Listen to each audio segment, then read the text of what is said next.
All right, here we go. There's my ads popping up that I get to skip in 5 seconds.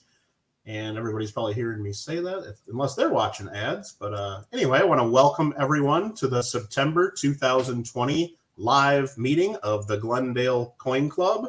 I do want to make one announcement before we even do the pledge. YouTube has been having some issues with live streams since yesterday. So if you're watching from a phone in particular, the stream might flicker in and out. You might get the sound cut, and the quality is just going to suck. That's not going to happen to everybody, and I think from computers it's okay. But if you have that experience from your phone, apologize for that. There's nothing we can do on our end. You just might have to watch the presentation later. This will upload and record and save as a video with the text chat and everything. If it's too unbearable and too difficult to watch, depending on your device, it will save and it'll be up there for good. And once it's saved as a video, you shouldn't have that problem, or YouTube will have that issue fixed by then. So if you're on a cell phone and you're having problems with that, if you have a computer available, maybe switch over to a computer to watch this tonight. You'll have a little bit better experience probably. But with that said, I think we'll start out our meeting with a Pledge of Allegiance. So I'll get out the flag there, and I'm going to make that a little bigger there. And Don, you ready to say the pledge? I am, sir. And all of you at home can stand and join along with us. So here we go. I pledge allegiance to the flag of the United States of America, and to the republic for which it stands, one nation, under God, indivisible, with liberty and justice for all. All right. Thank you very much for that, everyone. Thanks, everyone, for coming in already. We got, already 26 people in here. That was pretty quick. Thanks, everybody, for coming. Got a lot of friendly names there. Know all you guys pretty much. I don't know if we got any that I don't recognize yet, but maybe. But I'm not going to go through and say hello to everybody because I just did. I said hello, everybody. All right. So again, if you are not familiar with the Glendale Coin Club, we did start our club back in March of 1959. We always have our meetings on the second Friday of the month. We usually have them at 7 p.m. Pacific at a local library, but we haven't been able to do that the last several months because of the worldwide China flu pandemic. So unfortunately, we can't do that, but we've figured out how to do this on YouTube and make some new friends too, and as long as with our regular friends. So trying to make the best of it. So again, I hope you guys are all doing well. Also, I know that several of our club members have been pretty close to some of the fires here in California. Some have even had to evacuate their homes. Many of us others are dealing with smoke from fires miles and miles away. So I really hope that all are doing okay with this, and everybody hope you stay safe with that. Yeah, and I wish we could be meeting back at our library room, but that's not going to happen anytime for the rest of this year. That's the word I got from the last correspondence I had with our contact at the library. They said not for the rest of the year. That's what now I don't know, could that change? Possibly, but we're not going to expect that to change. So again, this is our 6th meeting that we're doing online since we couldn't no longer do our meetings in person. If you missed any of the previous 5 meetings, remember that you can always watch them here on the YouTube channel and even watch back the live chat as well. So you can always go back and check those out. All the meetings had really great guest speakers. We got lots of positive feedback from just about, all of them. And they're there for you and anyone else. So feel free to share those links and information about the club meetings to anyone else you think might be interested in checking them out. Again, one more reminder: from these streams, you probably had to skip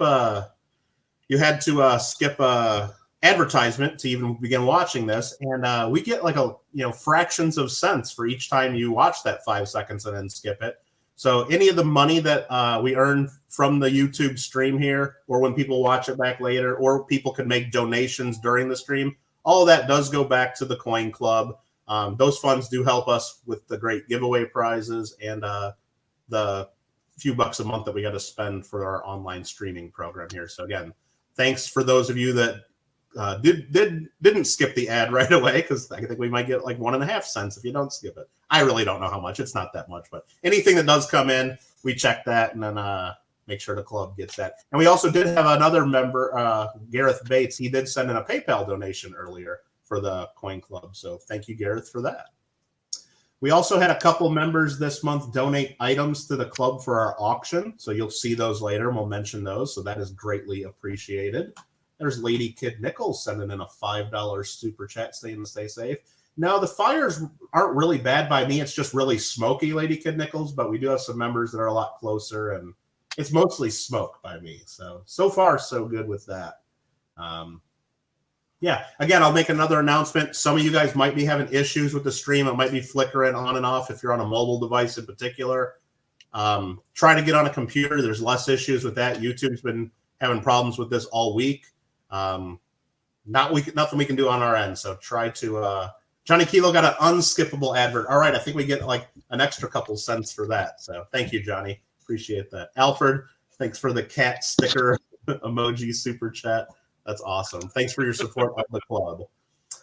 All right, giveaway prizes tonight. So Don Barry, who's in the other window there on our screen, he has been writing down everybody's name on tickets, and it's not a raffle. There's nothing to pay. It's a giveaway. So if you've chatted in the chat and your name has been written down on a ticket, Don's been doing that, and we'll be giving away prizes after the presentation, after show and tell, actually. And if you haven't chatted in chat yet and want to be in on this free giveaway, make sure you say hello, Don, or hi, give me a ticket. Did you get a ticket for me? Make sure I have a ticket, Don. Something to that effect, and Don will get caught up and make sure you're all in there. So Rose Dragon Coin says, hello, first time here. Well, welcome, Rose Dragon. Hope you enjoy the club meeting. So the giveaway prizes tonight, the free prizes that we're doing tonight, we got a 1956 Washington quarter, 90% silver available, a 1963 proof Franklin half dollar, also 90% silver. We got one of our 2019 Glendale Coin Club medals with the Pacific Railway design, made by Dan Carr of the Moonlight Mint. It's a copper example there. We have a 2015 Canada, what is it called? First Special Service Force coin for the American and Canadians there. It's a $2 silver half ounce. And the last giveaway of the night will be a 2020 Silver Eagle. So somebody's going to get that. And again, we'll have an auction as well after we do the free giveaways. Everything's going to start at $1. All the items are owned by our coin club, and so all the proceeds of them will go to our coin club. All of the auction items are listed in the description below. So if you see something there that you like, you might want to stick around for the auction at the end. And we got NCFXSTI just sent $20 into the club saying, always enjoy the GCC meetings. Thank you for sharing. Well, thank you very much for all your support, NCFXSTI. Very easy name to say over and over and over. So we always appreciate that. Thank you very much for your support. Some announcements now. So it's pretty much the same announcements we've had. All the clubs and shows in the state have been canceled. We don't know when we're going to be able to start doing it again, especially everything in Southern California. As soon as we know any information, we'll let you know. But checking the calendar for what should be going on right now, next week should have been the Long Beach Coin Show, September 17th through 19th. That has been canceled.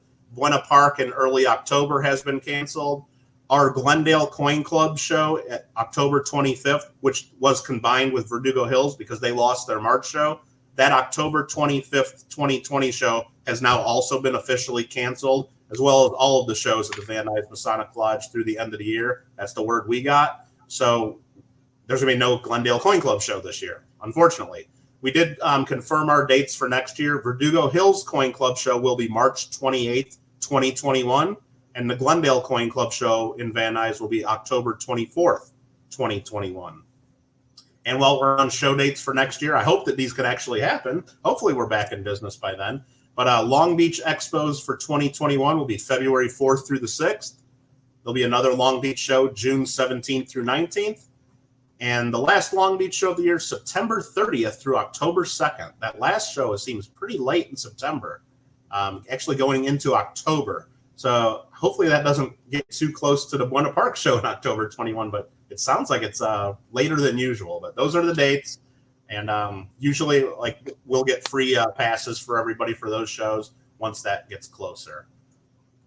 But remember, even though there's the shows and meetings are canceled, you can still do lots of cool stuff from home involving coins. And some clubs like ours are meeting online, of course. There's other clubs too: Ancient Coin Club of LA, Greater Orange County Coin Club, Covina Coin Club, Heartland Coin Club. I know they've been having meetings through Zoom. All those are invite only, but if you're interested in any of those, let me know and I can try to get those invites. Yeah, so let me know. Or if you know of any other clubs around the country meeting that you want to have more attendance to, let me know and I can spread the word and get some people to those too. Talk about our red books. If you need red books, I told you guys to buy them on Amazon because it's cheaper to get them there than for me to have to ship them from the club. So we'll have a bunch of red books when we can eventually start meeting again, I guess. But if you need one before then, Amazon's got the best price. Can't compete with them. Sorry. Metal price is about the same since our last meeting. Gold's around $19.40 an ounce. Silver's around $26.50. Although if you're trying to buy any physical bullion, demand is still really high and premiums are still up there. One final announcement I want to do here is, you guys know Walt Ostromecki. I don't know if he's been in chat because I haven't really been paying attention to chat, but Walt Ostromecki is a longtime member of our club, and he won a big award recently. We might have mentioned it before, but now that the word's officially out there, we can go into a little more detail about it. Walt Ostromecki is part of our club and the Verdugo Hills Coin Club, and a former president of the American Numismatic Association, was selected this year for the Farron Zerb Memorial Award for Distinguished Service by the ANA. It's the top award given out by the American Numismatic Association each year. So definitely the next time you see Walt somewhere, be sure to give him, I guess, a socially distanced pat on the back from at least 6 feet away. So congratulations to Walt for that big award. It's definitely deserved. And yeah, that's pretty cool. And if you want to watch the full awards ceremony, they didn't have a banquet this year, of course, for the ANA, but they did it online. And the ANA, American Numismatic Association, does have a YouTube page. You can watch the entire presentation of the awards. They have a video of it. It's about an hour long. And towards the end of that video, you can watch Walt get that award. And they even put his head up in the corner, like in the call, and he gives his little speech accepting it. And it's worth watching. So definitely congrats to Walt. Does Don, do you have any announcements? No. You covered it all. And I'm just paying attention. Okay. I just want to make sure I didn't miss anything. Just want to make sure I didn't miss anything. Okay, so tonight, and Greg, I'll bring you up in just a second. So if you're not ready, get ready in another minute or so. We're going to be having a program tonight. It's by Mr. Gregg Bercovitz, and he's going to be giving us an introduction overview of United States federal paper currency. And this is going to be a two-part program because it's, it's a big area to cover, and he's going to do it right. So it's going to be a two-part program. The first part of it's going to be tonight, and then part two we'll have as the program of our October meeting. So you'll definitely want to check out next month as well. I know many of us coin collectors also have varying degrees of interests in paper money. So this is going to be a really great program for our club, no matter how much or how little experience you have with paper money. I'm sure all of us are definitely going to learn a thing or two from Greg. And we'll go ahead and bring Greg up. How you doing, Greg? I'm doing fine. How are you? Doing well. Again, thanks for putting this program together for our club. And any other introduction or anything you want to give to yourself, or do you want to get right into it? Let's just get right into it. Okay, so what I'm going to do is I'm going to bring up Greg's presentation, and we're going to make that full screen. And I'm going to mute Don and then myself after I say thanks again. And the floor is yours, Greg. All right, excellent. Tonight we're looking at U.S. federal paper currency, and collecting and studying the paper money of the United States opens a window on our nation's rich and colorful past. Over the course of the past 200 years, some of our most enduring national artwork has been featured on our notes, large and small. Things happen for a reason, and these notes were issued in response to situations occurring in our nation, whether it be to finance the Civil War, huge strikes of gold and silver in the West, or American soldiers fighting in North Africa during World War II. Our notes reflect the times, expansions, economics, and wars that have shaped the U.S. Now, U.S. currency can easily be divided into three categories: large size from 1861 to 1923, small size from 1928 to present, and fractional currency 1862 to 1876. Tonight, we're not going to cover postal currency, but or the Mexican war notes, but they're mentioned for accuracy. There are 12 different types of U.S. notes, and the types of notes are differentiated by their obligation or how they're backed by the government. The first type is interest-bearing notes from 1861 to 1865, and these are basically equivalent to today's certificates of deposit. You would go in, plop down your money, and you would get a $50 interest-bearing note or $100 interest-bearing note, and the denominations were 10, 20s, 50s, 100s, 500s, thousands, and 5,000s. There were basically two types of interest-bearing notes. The one, which is the top note, you'll notice had a coupon here attached, and when it started, there were 5 coupons, and the terms of these interest-bearing notes ran from 60 days or to 3 years and had interest rates from 5 to 7.3%. The coupon type note, you would purchase the note for $50 or whatever the amount was, and then this being a 3-year note, every 6 months you would go in and tear off one of these coupons and you would get the interest. It was kind of like a pain having to go tear off these things, but that's what some of the first ones are like. The second type note, interest-bearing note, is the one on the bottom, and it's pretty much a discounted note. This is a $100 note. It had 5% interest, let's say, so it would make $5 a year, and it's a 2-year interest-bearing note, so you would have collected $10. So when you initially bought the note, you only paid $90 for it, and then when you would turn it in at the end of the term, you would get the money. So it's very much like today's CD. Now, the next type of note is a compound interest treasury note. Unlike the first ones that use simple interest, compound interest notes used compound interest. And these notes were intended to be legal tender circulating notes in various denominations for a period of 3 years and bore 6% interest compounded twice a year. The issue date was in red, as you can see up here, and each note showed on the back in tabular form here the interest and redemption value of the note at the end of each 6-month period for 3 years. In this manner, the note could be sold with a premium equal to accrued interest. In other words, you can see here, if you bought the note and you wanted to use it after 6 months, you'd have 60 cents more, and it would go each 6 months. A little complicated, but those are the interest-bearing notes.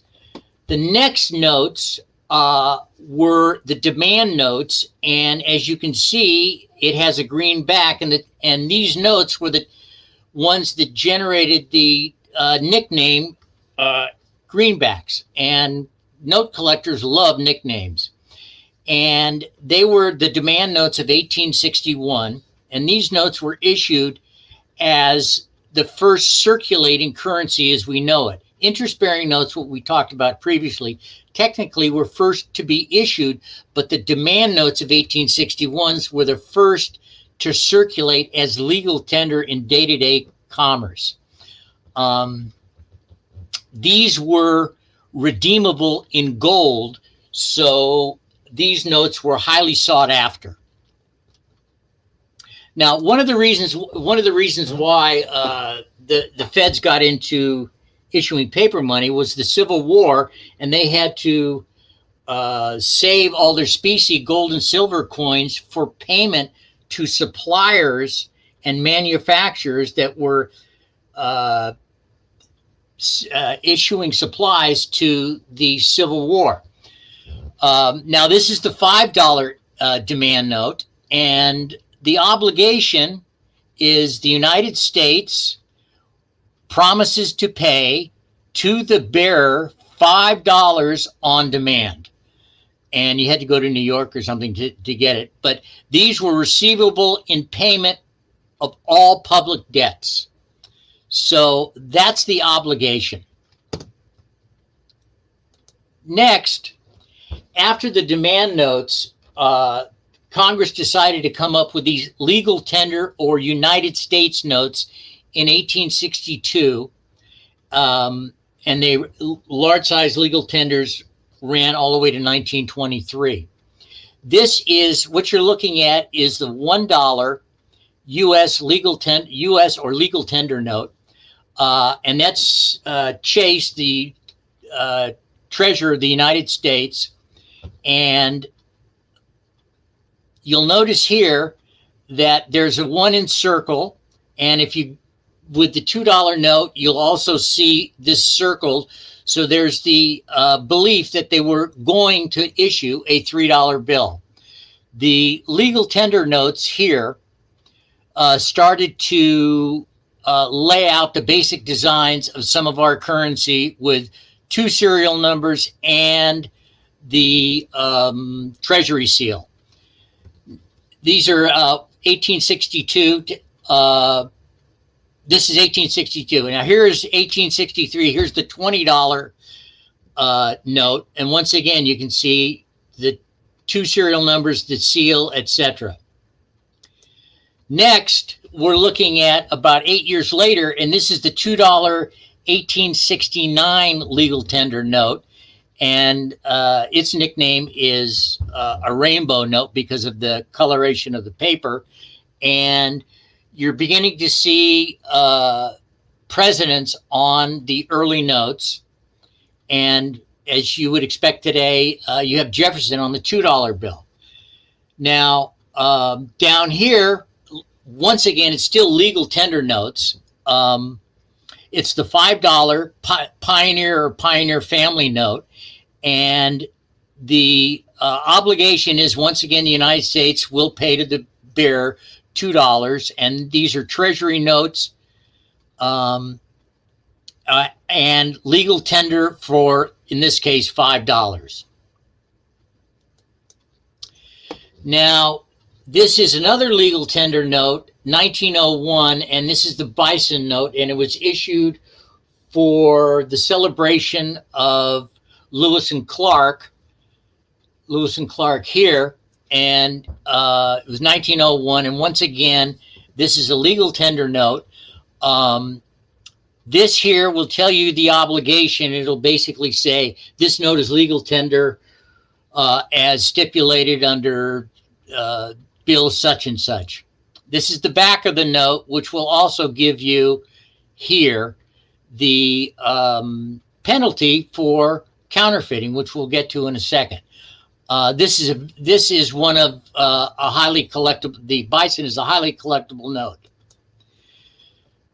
Here we have an 1850. Once again, a legal tender note. This is the $50, and it's Franklin. And it also, you'll see, the United States will pay $50 to the bearer, etc.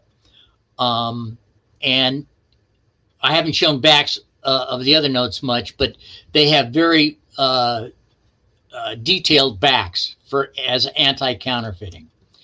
Now, here is an 1869 $50, and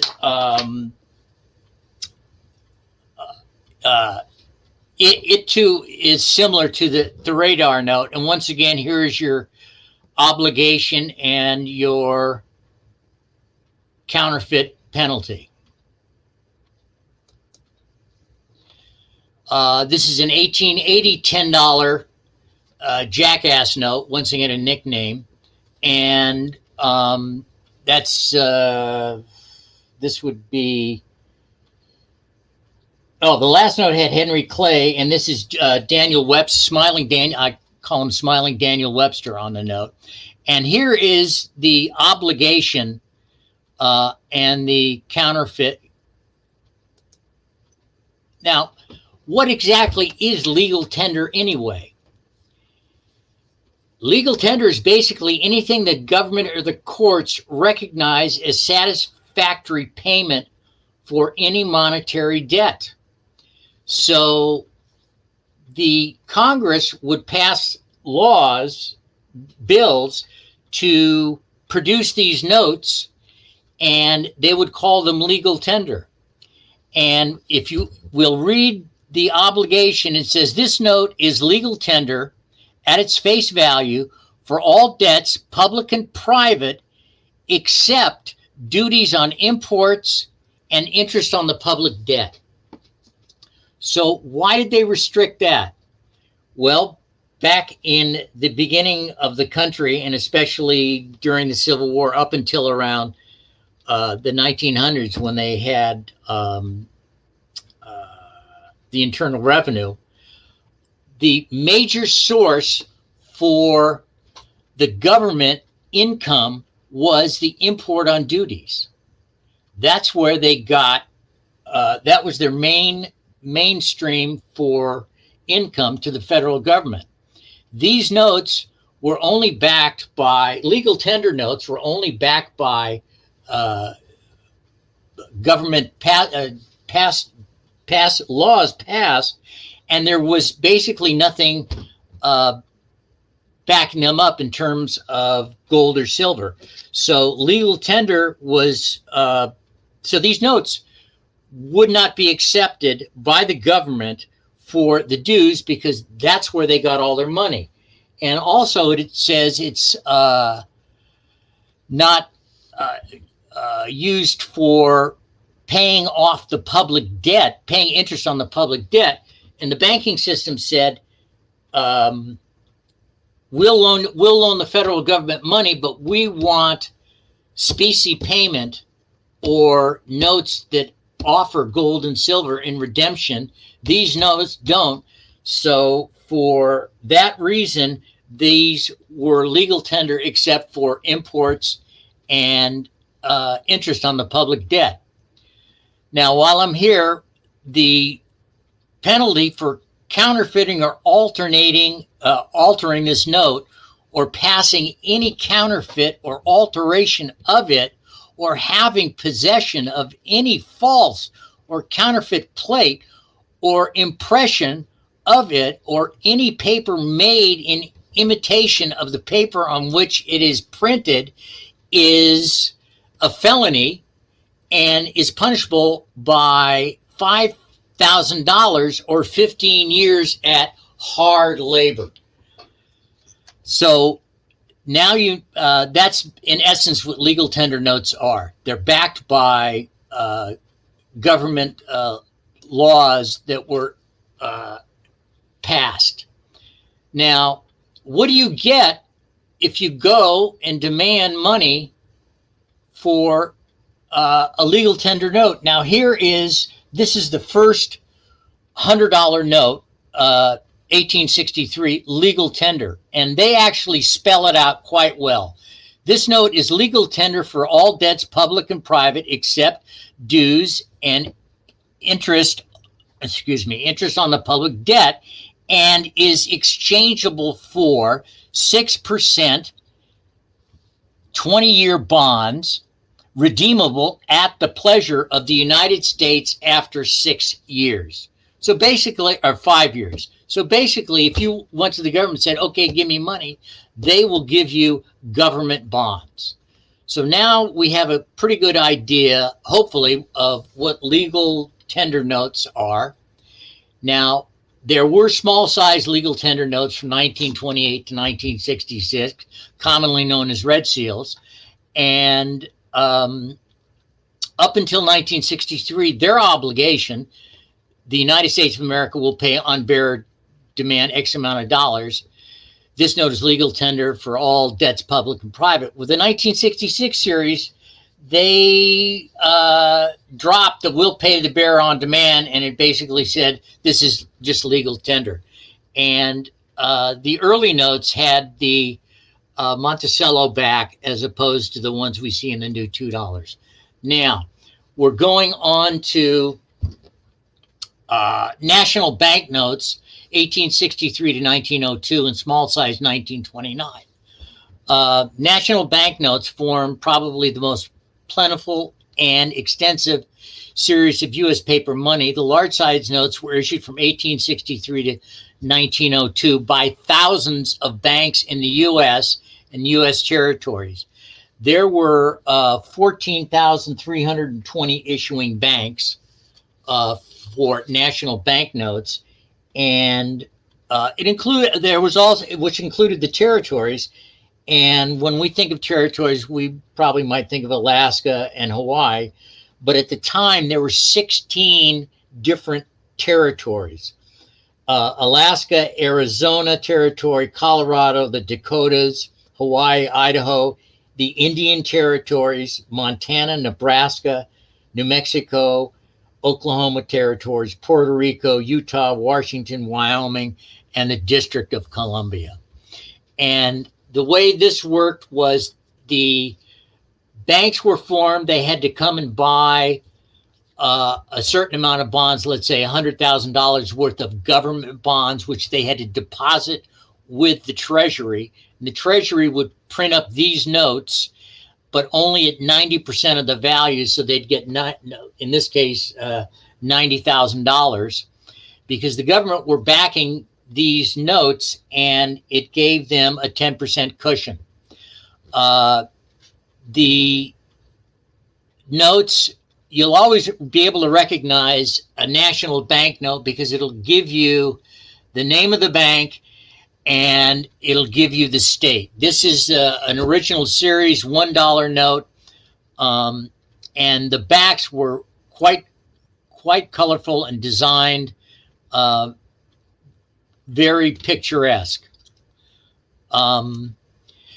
This is it's a $2 1875, and once again nicknames come up. This is called a Lazy Deuce or Lazy Two, and once again you'll see the name of the bank and the state, so that tells you it is a national banknote.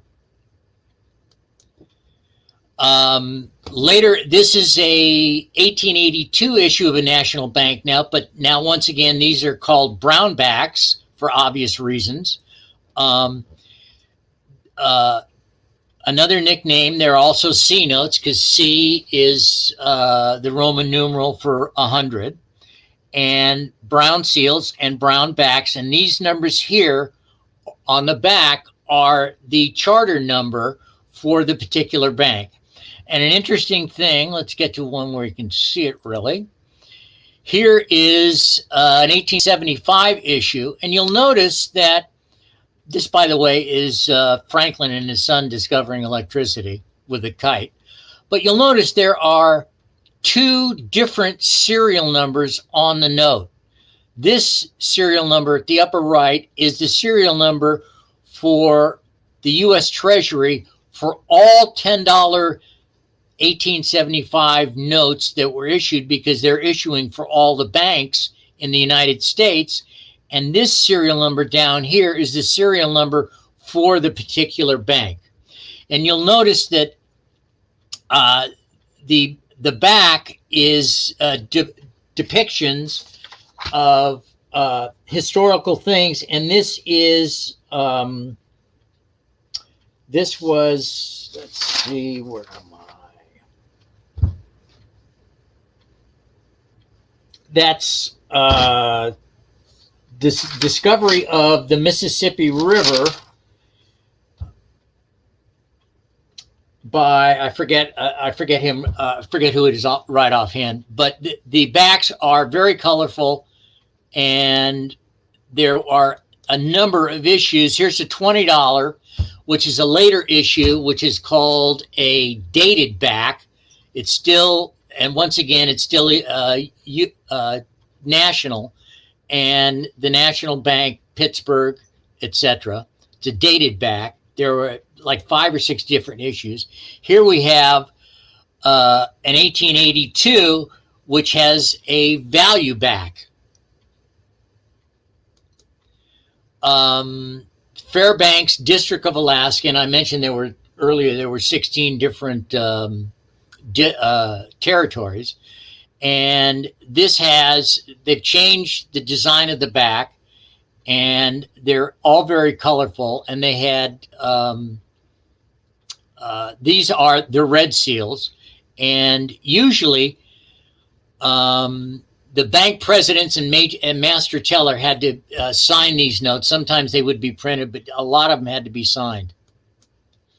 Now, small size national bank notes look very much like today's notes. This is one for Los Angeles. There are basically 2 types. A type 1, which only has the charter numbers in one place. The type 2 has the charter bank numbers in 2 places. Now, gold notes. Gold notes are arguably the most colorful and vivid among the most attractive of all currency issues. Their reverses are brilliant golden orange, symbolic of gold coins they represent. Although there were 9 issues of gold large-size notes, only 4 issues were widely circulated. And basically, you can see in gold coin, that's part of their obligation, which says, we'll give you, if you come down, we'll give you gold coins for these notes. There was no issues of interest notes or anything like that. You could go up and get gold coins. And because of that, many times gold notes were traded at a premium because of the fact that you could get the gold.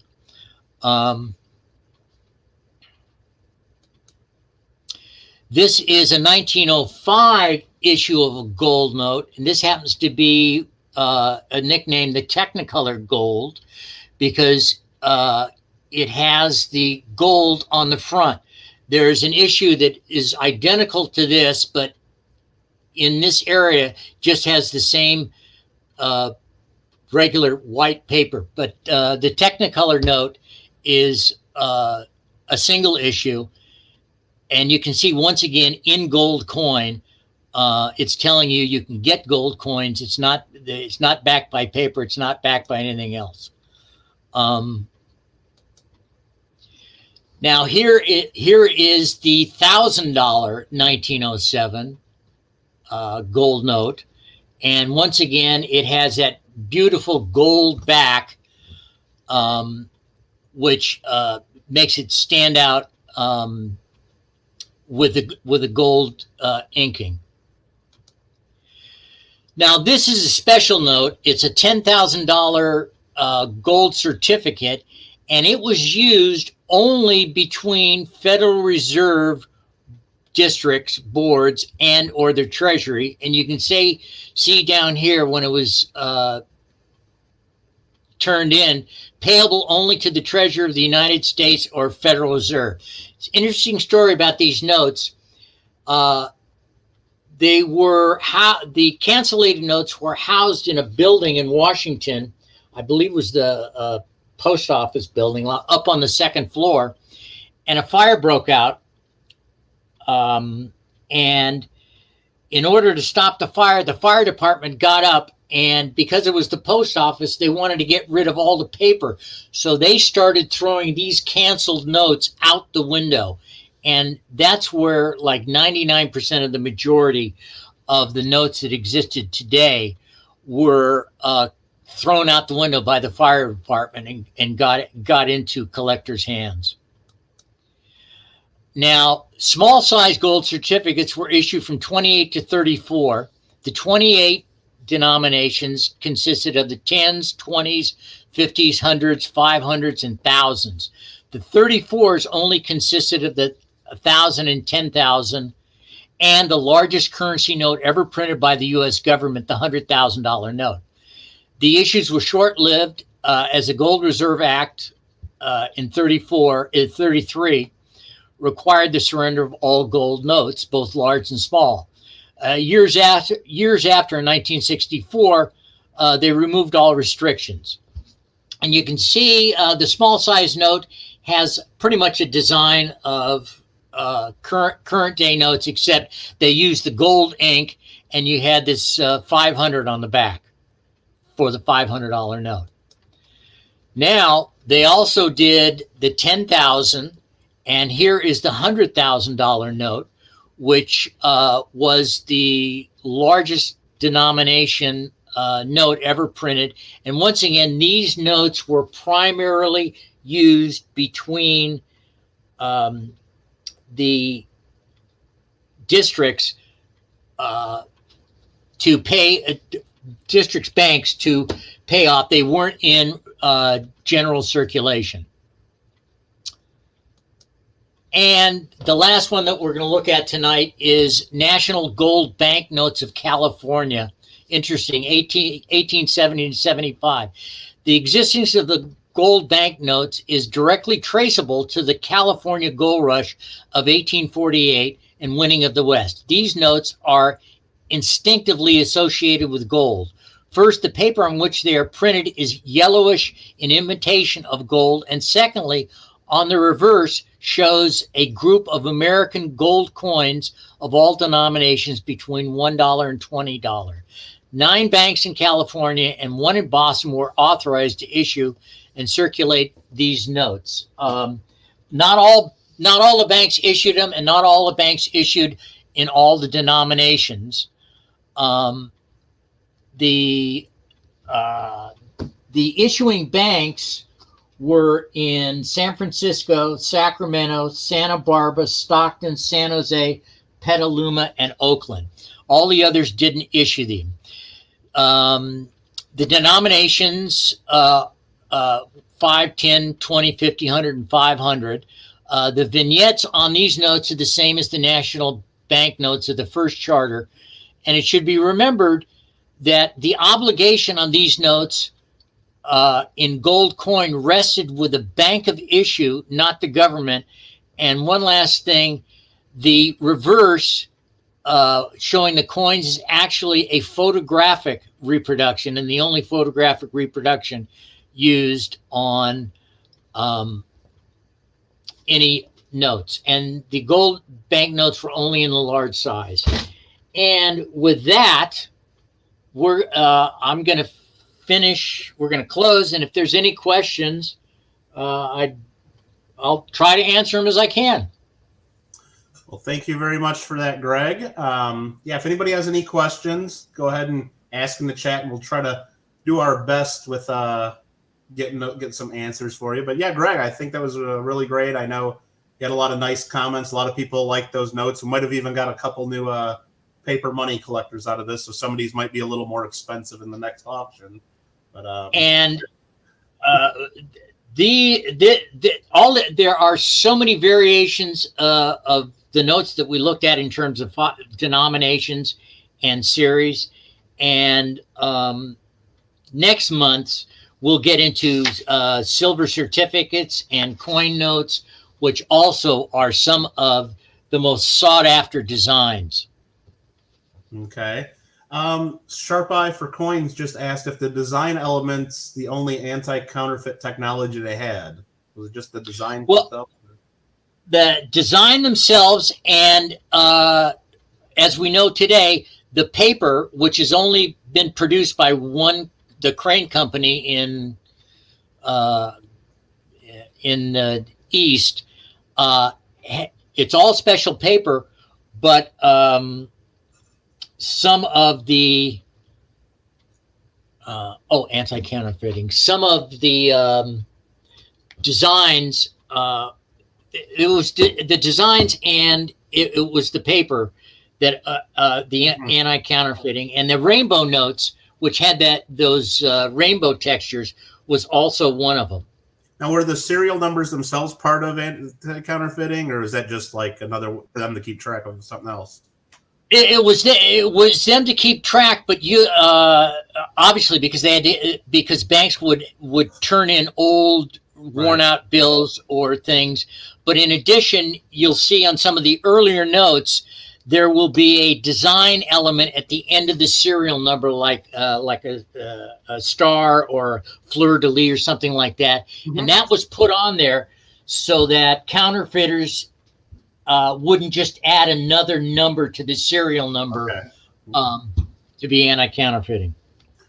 Now, Gringo in chat asked, who's on the 50K and 100? He probably means who's on the 10K and 100K notes and how many still exist.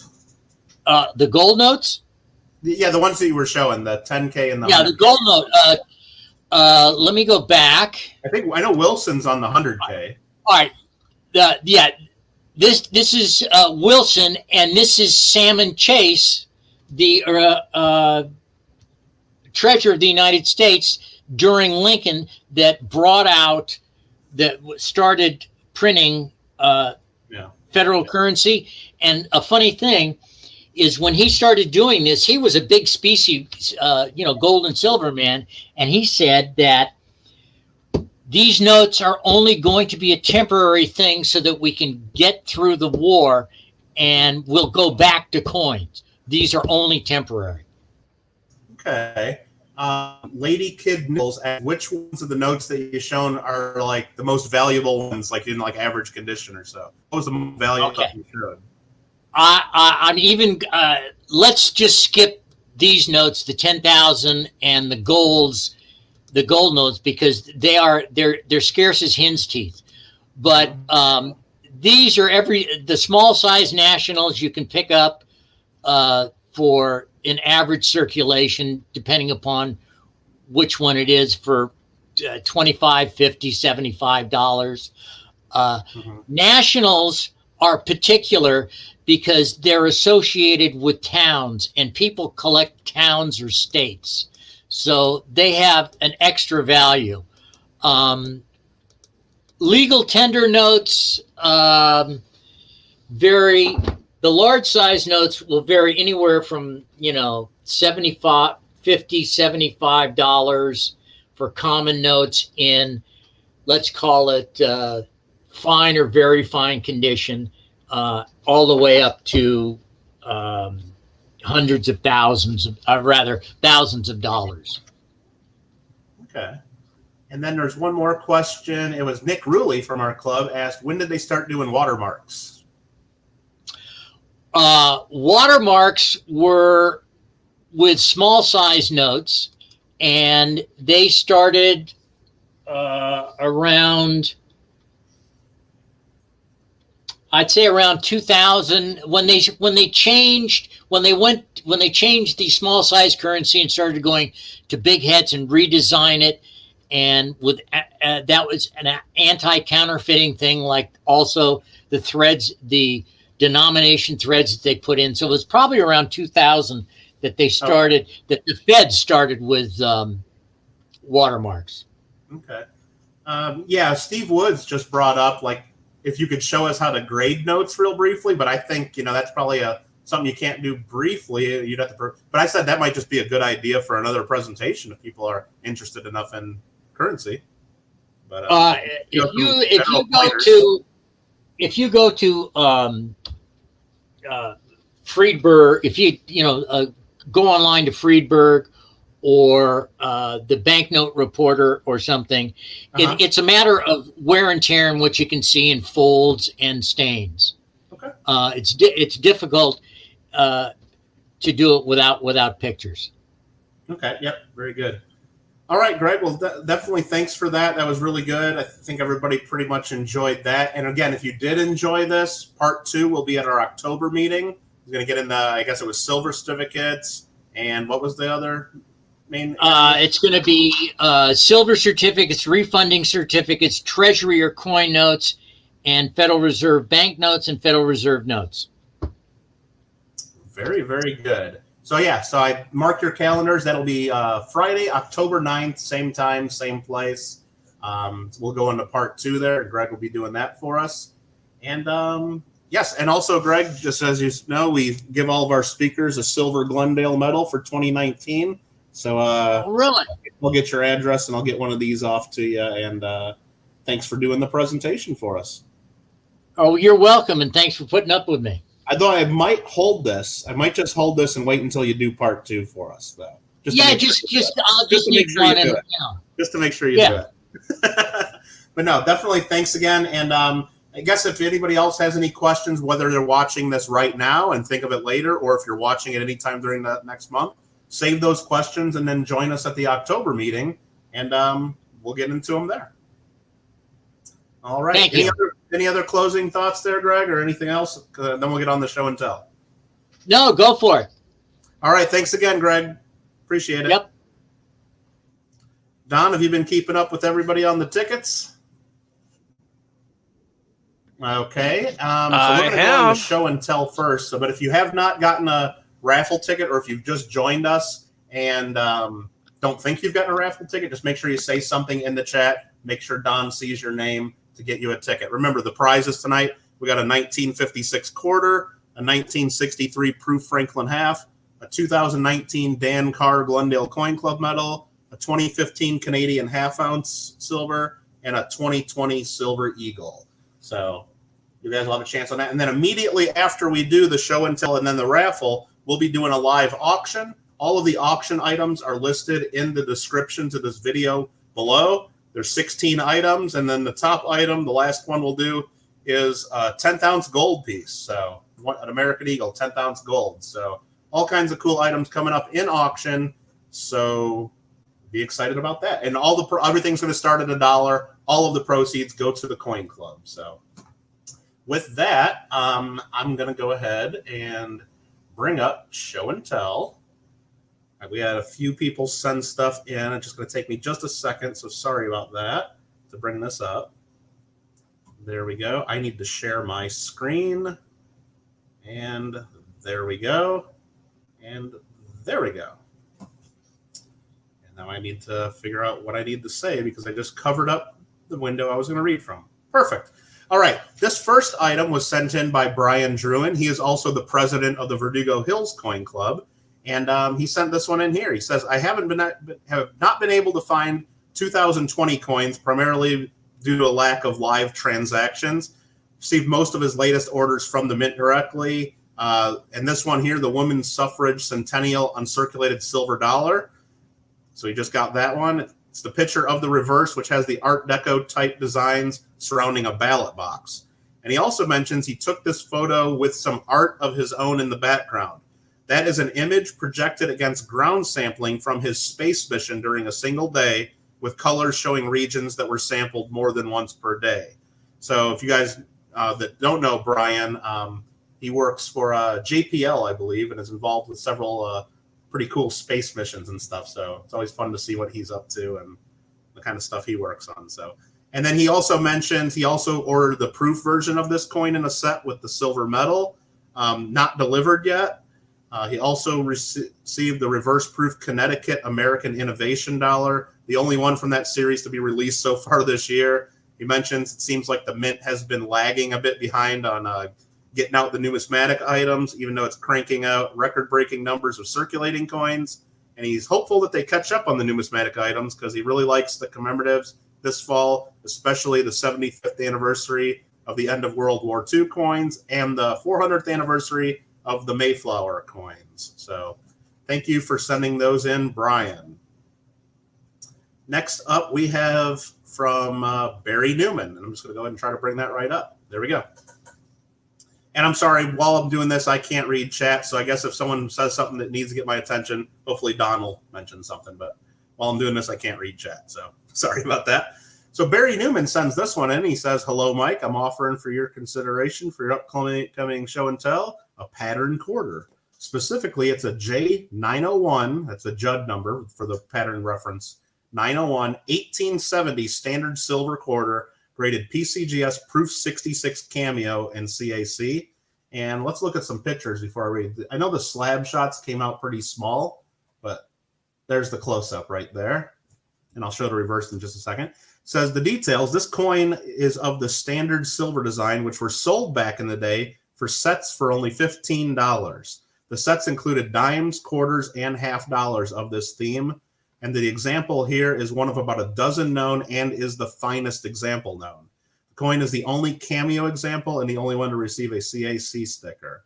So that's from Barry Newman. And here's the reverse design. So awesome, awesome coin. And it's really cool when someone can share one of the finest known examples of something with us all. That's just great. So thanks again for sending that in, Barry. Next, we've had Phil Iverson send in show and tell. And Phil, I know, is in chat. He didn't really send me much detail on it. So if Phil has anything to add to this, look for his name in the chat. But he just said, basically attached, here's my show and tell that I will talk about at the meeting. So maybe he has more to add. But, I mean, I can look at it. It's an encased coin, 1945 wheat cent in really high grade, bright BU red. And it's a victory year for 1945. We got the date for VE Day, victory over Europe, May 8th, and VJ Day, victory over Japan, September 2nd. And just really high-end. I mean, someone put that away in 1945, and it stayed put away and was kept real nice. And then here's the reverse side. There is no substitute for veterinary service. Awesome. Very cool, Phil. Thank you for sharing that. And again, I can't see the chat right now, unfortunately. So if you're in here, Phil, and have any other comments about it, absolutely let everybody know. Again, that was from Phil Iverson. Next, we have a submission of show and tell from Nick Ruley, who I know I saw in chat earlier. Says he purchased this one here. This is the colorized Basketball Hall of Fame coins. They're $50. He thinks they really came out great. The mint is using the same company for colorization of these coins as used by most of the other world mints. And Nick really hopes they do more colorized coins in the future. He thinks that kids and sports fans will really like these. So I've seen pictures of this basketball $50 that's colorized like online and everything. And I guess you guys are looking at a picture of it online right now too, and so am I. But I think Nick's photo of it makes it look a lot better than what I saw, at least from the mint. So it does look pretty cool. I didn't really like what I saw from the mint website, but there's a picture of it, and there's the other side there with the 3 basketball players. Nick also sent in another item for show and tell, and that's this piece right here. He writes that unfortunately the ANA World Fair of Money in Pittsburgh was canceled this year, but some of the show coins and medals were still produced. This one here is the Panda coin that was produced for the show. Pittsburgh is known as the 3 River City and also the City of Bridges. And we'll show the other side. This is a 50-gram silver, so that's pretty cool. Here's the other side. It has more bridges than any other city in North America. Nick really likes the design and thinks they did a great job on portraying the city. This 50-gram silver coin was limited to a mintage of only 999. And he said that gold and platinum versions were also produced and limited to 99 pieces. And they are available from govmint.com, I guess if anybody else is interested. And obviously with mintages that low, that has to be only while supplies last. So thank you very much, Nick, for sending that in. So with that, let me close some windows so I can get back to the chat. I had to open up all those pictures there. So that is really cool. I have show and tell next, and I'll go wait. Gringo says, "Can anyone submit?" And yes, Gringo, anybody can submit for Glendale. Now I send out an email to our Glendale Coin Club members email list. Usually it's the day before. I try to get it done earlier, but it always seems to end up being the day before, just reminding everybody to send me in your show and tell. I ask that everybody does it by, Friday afternoon, the day of. Don't do it during the meeting, please.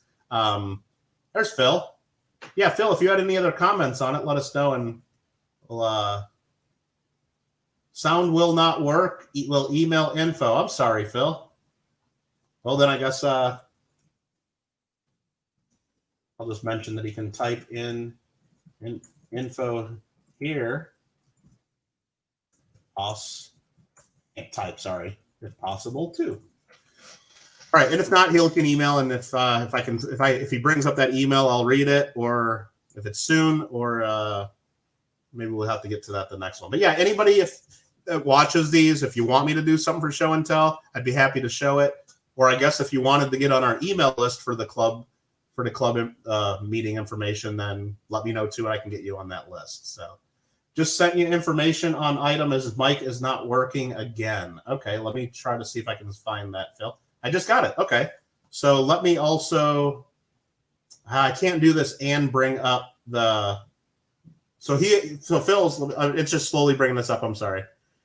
It was information on the encased cent, the 1945. And here we go.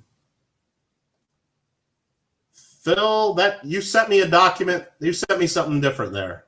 I can't read that. You attached the wrong thing. You definitely don't want me reading that. So I'm sorry, Phil. That was the wrong thing. I got to type that into him. I'm sorry, guys, because he can't hear.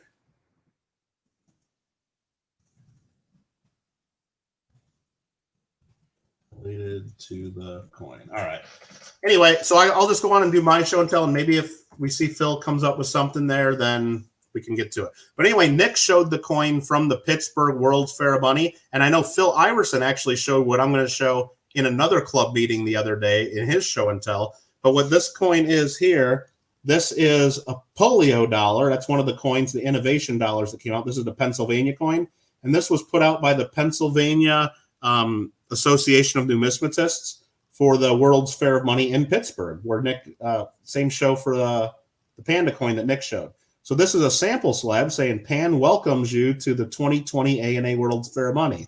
So they were going to sell these or give them out somehow at the show, but that show never happened. So I got an email saying that there were some of those available for sale. They made 300 of them total. It comes with an information card here. Just says, thank you for purchasing this commemorative coin that was going to be part of the ANA show.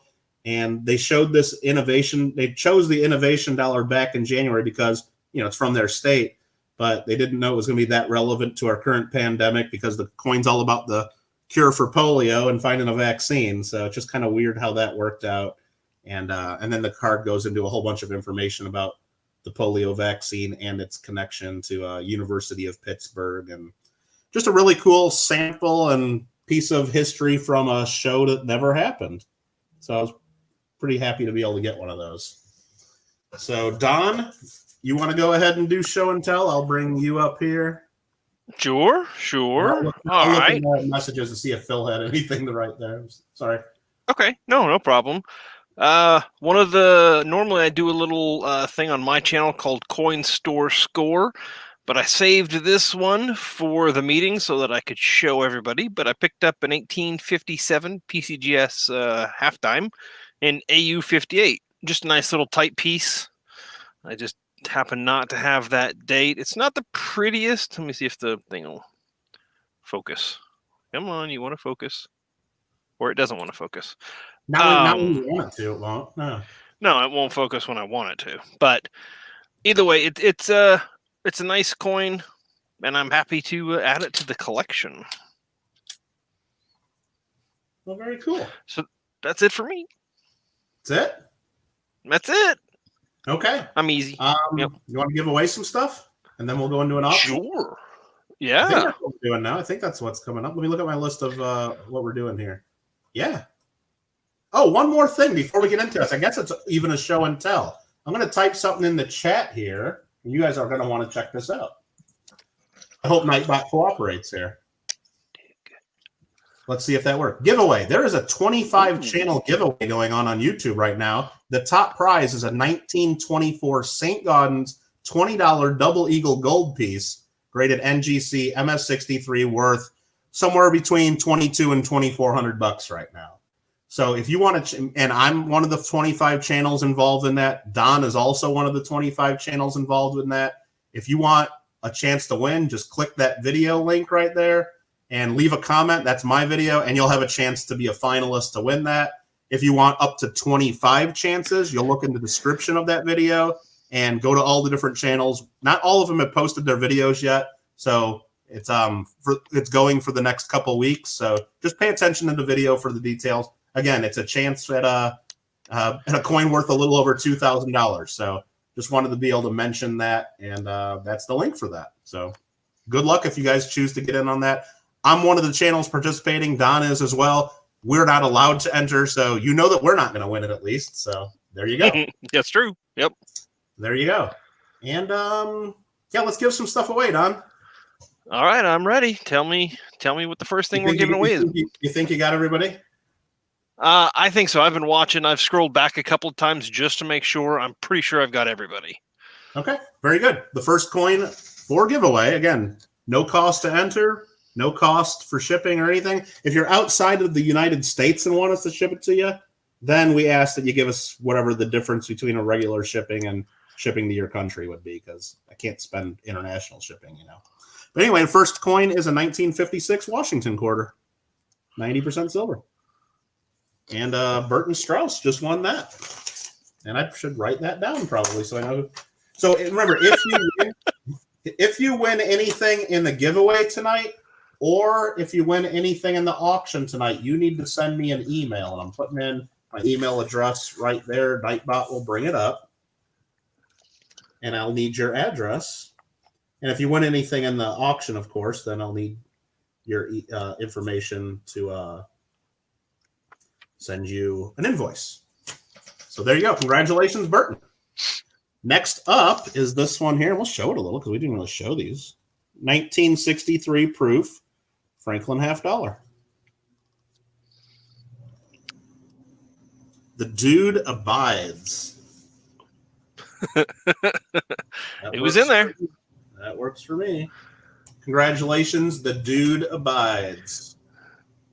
Next up, let's go for the 2019 copper Glendale Coin Club medal with the Pacific Railway design. This is our club's 60th anniversary medal, and it was done up and struck by Daniel Carr of the Moonlight Mint. These are pretty darn collectible, and YOLO Bagels just won it.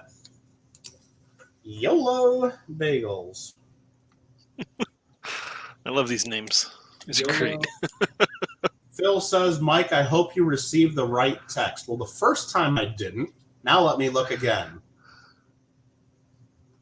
Okay, so now I'm going to read this. Everybody's going to be on pins and needles waiting for these last two silver coins. So everybody, stay patient. I know there's 58 watching, but we'll go back and 60. Again, I can't bring up the picture again while I read this, but you guys know it was the encased cent with the 1945 Lincoln. And Phil just wants to mention that this year marks the anniversary of the landing of the U.S. Allied troops on the shores of France, commonly referred to as D-Day. During the ensuing years and even before, millions of men, women, and children, both sides of the engagement, were killed, but both in the European and Pacific regions. Many were also injured either physically or mentally, and in some cases, both. This tragic era had a great impact around the world in many ways, including politics, economies, and even numismatics. We're all aware of the copper shortage that led to the steel cents of 43 and the steel casing cents of 44 through 46. We are also aware of the nickel shortage that led to silver war nickels from 42 through 45. Sorry, 1942 through 1945, Sheldon, if you're watching. We can't forget the $1, $5, $10, and $20 brown seal notes issued for Hawaii, plus the yellow seal $1, $5, and $10 notes issued for use with the armed forces in Europe and North Africa. Here at home, people had to endure with shortages of a number of common products due to rationing during war years, and many grew their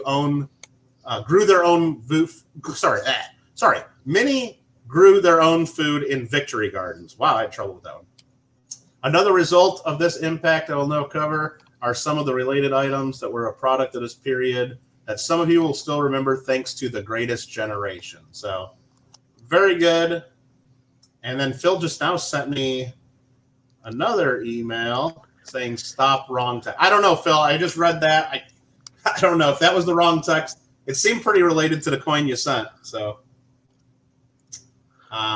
anyway, I guess we go do the rest of the giveaways. If Phil sends me something else. Yep, sounds good. There's some delay there, I guess, with Phil because if he can't hear what I'm saying. So, anyway, there's a little bit. I thought it was nice info. So, all right, next one up. This is the 2015 Canada half-ounce silver, and the design's really cool. It says it's for the First Special Services Force, and it's got $2 on the arrowhead there, and it's got the star for the U.S. troops, and that maple leaf for the Canadians. Pound silver. Clarence Sherrick. Clarence wins. Congratulations, Clarence.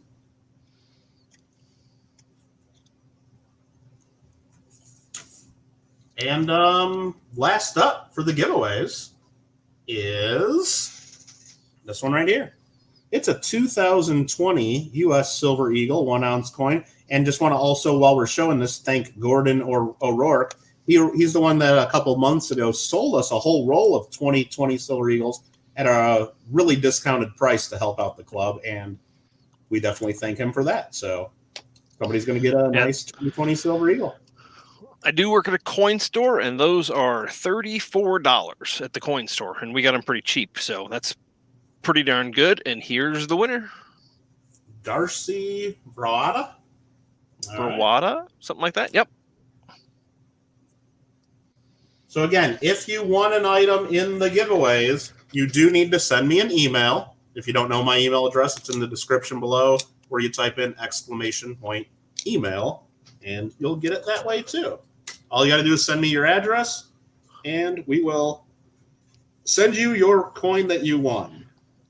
And with that said, we're going to go ahead and jump. And let me just check my email one more time to make sure I don't have another email from Phil.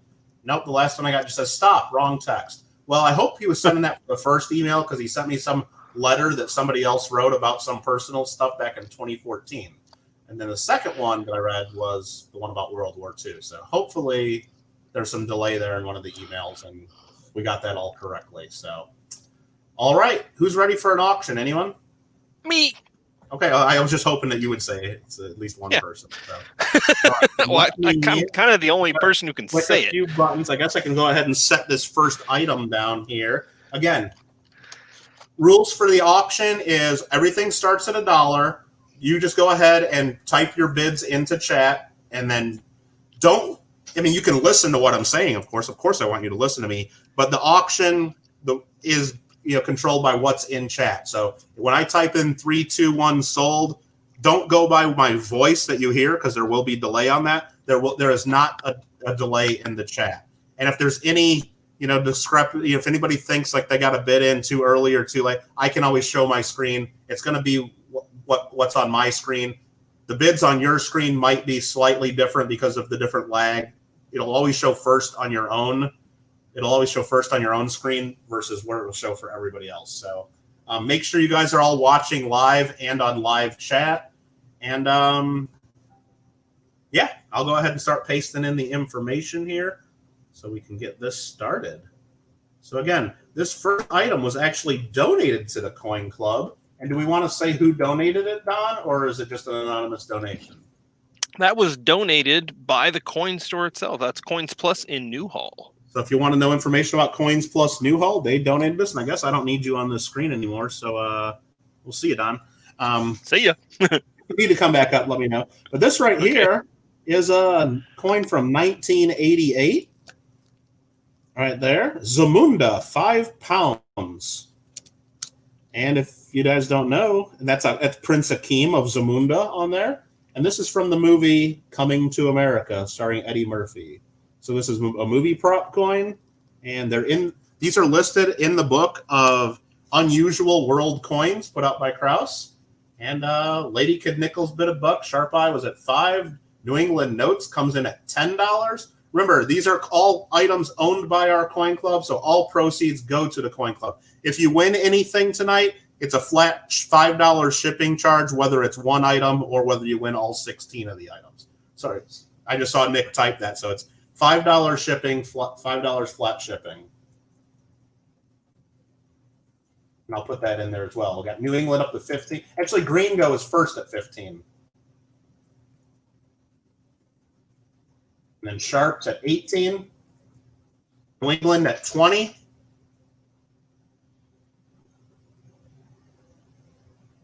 New England at $20 for, and I believe this is made of brass. Is that correct, Don?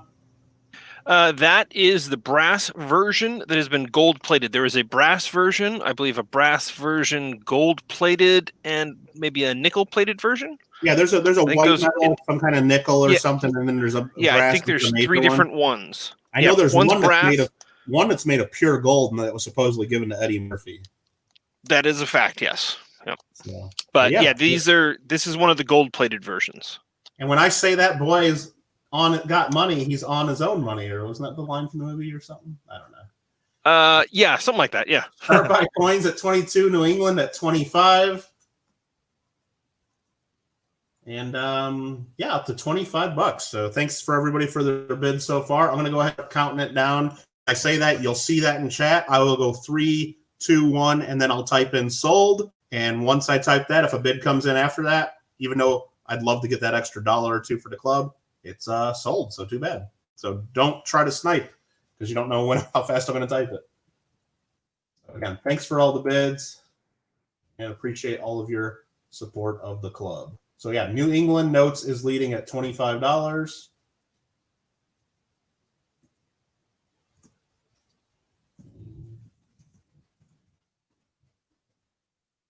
And that sold to New England Notes for $25. So just give me a second. I'll write that down.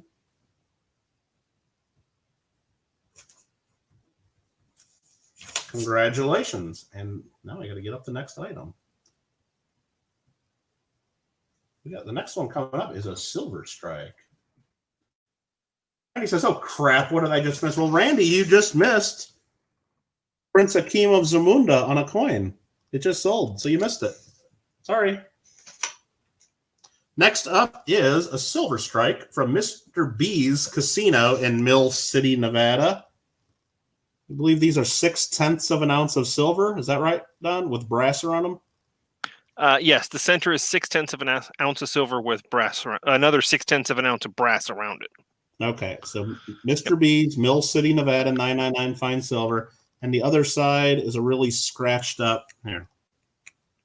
Let's see if I can open it up. The coin itself is very nice. The capsule is. I got to find where to open the capsule. There we go.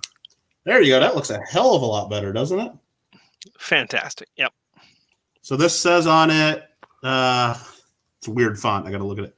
Witness the dawning of a new millennium with us. So this was done around the year 2000, I would guess. It's a really cool design. So there we go. And you get the scratched up capsule with that, of course. That comes free. So what do we got for bids? Anybody even bidding? I don't even see one bid on it. I didn't even see one bid on it. So does nobody want it? Not even for $1? I mean, it's 0.6 of an ounce of silver. Come on now, there's bids. Well, there's Steve Woods at 5. SoCal goes to 12. Gringo goes to 15. Okay. There you go. That's better. Maybe they were just waiting for me to show it. I don't know. Yeah, it's over half an ounce. So at $26.50, you're looking at least 13 1/4 in silver. So. All right, Don. What do you think? Phil sent me another email. Should we try one more time? I thought that last one was it though. No, did I miss something? That was exactly what it. This one's a little different. So you guys go ahead and bid on this. Right. I'm going to read one. Steve Woods at 16 is what I got. So I'm going to read this. Okay. So I guess we're going to learn a little bit more about World War history, which is fine. I think it's good for all of us. So this year marks the 75th anniversary of World War II. And this in case sent as a reminder, just as we meet tonight on the 19th anniversary of 9/11. VE Day, or Victory in Europe, came as Germany unconditionally surrendered on May 8th, 1945. The date also coincided with President Truman's 61st birthday. I did not know that. Very cool. Nice birthday present for him. You must remember that he was president at this time only because President Roosevelt died 1 month earlier on April 12th. VJ Day, which is Victory in Japan, came on September 2nd, 1945, with the armistice signing by General MacArthur aboard the battleship Missouri in Tokyo Bay. The Japanese officially surrendered on August 15th, just 6 days after the last of 2 atomic bombs were dropped on Hiroshima and Nagasaki. The war was finally over exactly 3 years, 8 months, and 7 days after the attack on Pearl Harbor in Hawaii. Let us pray that it will never be a World War III. So, very good. So I'm glad we were able to get the right one that time, Phil. But appreciate that. So let's see. New Line's at 19. Is that correct? And it looks like Rende became a Kittle fan. So that's very nice, Rende. Randy wants some stickers, I think, is what he wants. New line at 19. Do I have that correct? Gringo says new line at 19. Correct. I'm going to go ahead and start counting it down. And thank you very much, Randy. I guess you can send me an email too and let me know which stickers you want, because when you join the membership, I got a bunch of special stickers I'll send you if you want any of them. I'm sure Randy's just going to say I want them all. So there we go. Sold, and that goes to new line. I can't type this fast. New line, $19. I'm sorry. You guys can gauge how fast I type this stuff. So if you're even thinking about trying to snipe there at the last second. So thank you very much, New Line. We do appreciate that. Just as we appreciate all of the bids. Next up is lot number 3. Lot number 3 is the 2014 War in the Pacific half-ounce silver from Australia. And it's got the battleship on there with parts of the Australian flag and the U.S. flag. It says War in the Pacific, 1941 through 45.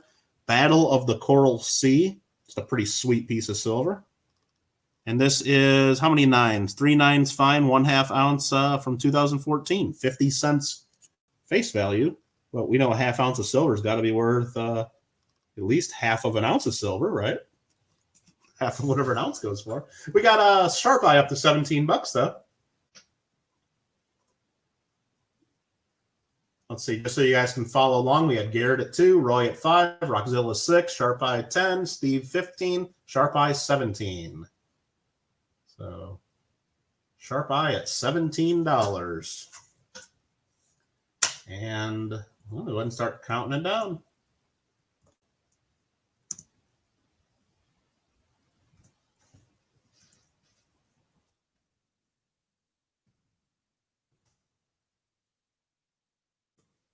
That's sold. Thank you, Sharp Eye Coins. Sharp Eye 4 Coins, I'm sorry. I'll have to get used to that new name, Joe. This is next. It's a Morgan dollar. It has been cleaned, but it's certified, so it's the real deal. 1921S Morgan dollar, graded ANAX, cleaned with AU50 details. So, yeah, it's got hairlines. It's been cleaned. Still a silver dollar. But I don't know what else to say about it. I don't want to talk it up too much. It is what it is. But all of the proceeds will go to our club. So you can do what you want with it. And Don says for $20 I'd take it. And Steve says for 21 he'd take it. Green jumped it right to 29. New Line says 30. Anyone know the technical term for a dome-shaped coin? Would maybe convex or concave, depending on which side you're looking at it. But I believe the mint calls them curved coins. Ant 2242. I believe they just call them curved coins. One side being convex, one side being concave. New Line at 30. New Line was first at 30. And I'll just type that in just in case there's any, I don't know how much lag there is. Yeah, the mint just calls them curved coins, which I don't even know if that accurately describes it, because a curved, I think domed coin would be more accurate to call them that. But how you doing, Starbuck Jeff? Thanks for coming in. New Line's out. Sharp Eye at 31. We're going to count it down. Again, if you're looking for the other items, full list of all the items we're selling tonight in the description below.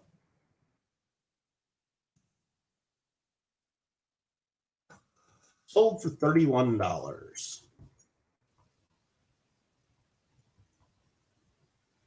To Sharp Eye 4 coins. And sorry, there's a little bit of a lag there with me having the right stuff down, but I want to make sure we actually get this right and don't mess it up too much. And I want to make sure I'm sending invoices to the right people for the right amounts and so on. So next up is lot number 5. Lot number 5, I think, is a cool one. 1973 German commemorative, still in the original package from the mint. And this one here, first of all, just got a really sweet eagle on it. The German coins just are cool. 5 Deutschmarks. And this is a 1973 G. we can look up what that mint mark is if anyone really cares, but I don't remember which one it is. But they make them from all the different mints, and they do all kinds of stuff. But this coin is the 125th anniversary of the Frankfurt Parliament 5-mark coin. It is silver. I don't know exactly how much silver's in it, but while you guys are bidding, maybe I'll quickly look that up.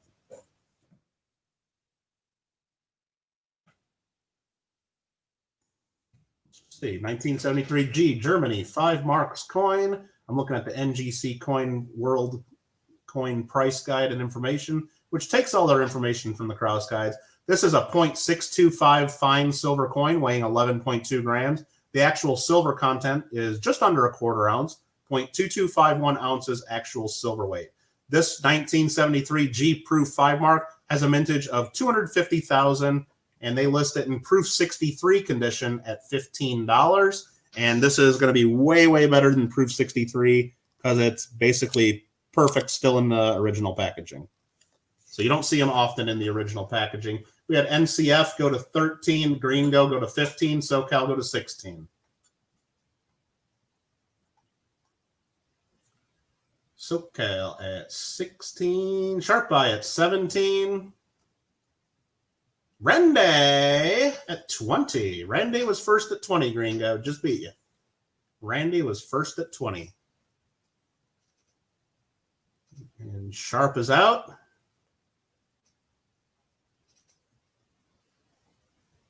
Gringo goes to 22. I mean, that seems fitting. He's got 22 right in his name. Green, I should just sell it there and not even give Randy a chance. But Luke comes in at 24.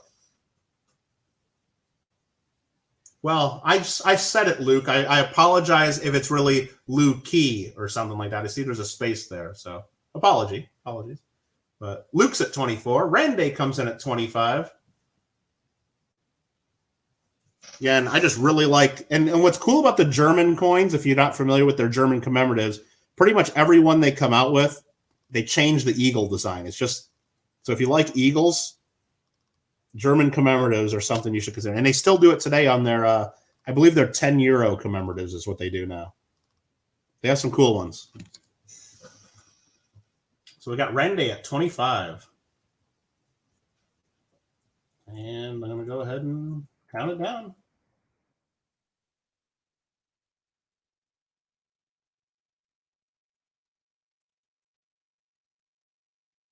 And Gringo, right before I type in sold at 26. Wow. Playing the sniper. Playing the sniper. It's a dangerous game to play. You don't know how fast I can type that sold.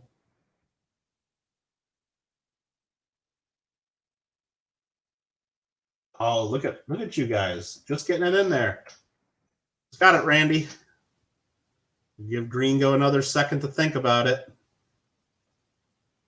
Give Gringo just another second to think about it. Gringo, Randy. Come on, you guys.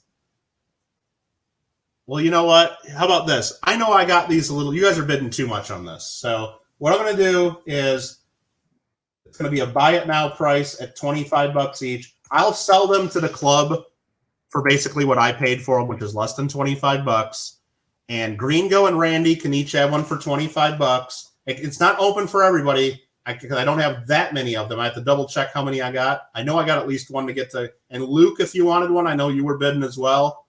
You can get one, but I can't just give them to everybody. But I don't want you guys overpaying. So let me just write Randy. Even though I know the money goes to the club, I just don't want you guys getting stuck. I want you guys to feel good about it. And the club's still going to make money because I'm going to sell it to the club. I don't even want to tell you how much I paid for it because it's stupid. It's stupid low. But I bought a collection that had hundreds and hundreds of coins to get these. So again, so Randy and Gringo are in, and then I'm just going to go ahead and I guess if you come back and say you want one, I'll check in the chat and make sure you get one at 25 as well. I think that's a fair way to do it. I hope that you guys agree. Luke says yes. Okay. Perfect. Very good. Next up is going to be lot number 6. Yeah, if I have multiples of things, then that's what I try to do. Lot number 6 is an OPM 1 ounce silver round, opening bid of $1. Worked 8 hours of overtime, so you're using that. Well, Randy, make sure you save some money to buy your kitty Lucy some food. Luke likes the club. Absolutely. Hey, I like the club too. NCF goes right to $25. Hey, let's show this round real quick. These are cool. 1 troy ounce, 999 plus fine silver. And it does say 999 plus, so maybe it's 0.9991 or 0.9995. I don't know. Just says 999 plus. And here we go. OPM metals, made in the USA. I just kind of always like that design. I don't know, just kind of cool. Roy at 26, Steel Horses 27, Roy 28. And I don't have too many of these left for the club. I remember about a year or two, maybe probably 2 years ago, the club got a couple rolls of these, and we're just about out of them. So, and I know somebody else said some comment to me here. Now you got enough for your car payment, says Green. Okay. Now, Spiked Head Diecraft just got here. How much time is left? Well, we're on item number 6. We got 16 items total. If you want to see the list of them, it's in the description of this video. Just look below. $28, and that's just under the melt value right now, isn't it? Or no, melt's 26.5, isn't it? Okay. I think it's. I didn't look up silver today. I think it's right around 26.5 or 26.70 or something. Somebody said. So looks kind of It's like a whole bunch of. It's almost chain link too, or something like that, like chain mail or something is what I thought it looked like. Really cool. Anyway, Roy M at $28. We're gonna count it down.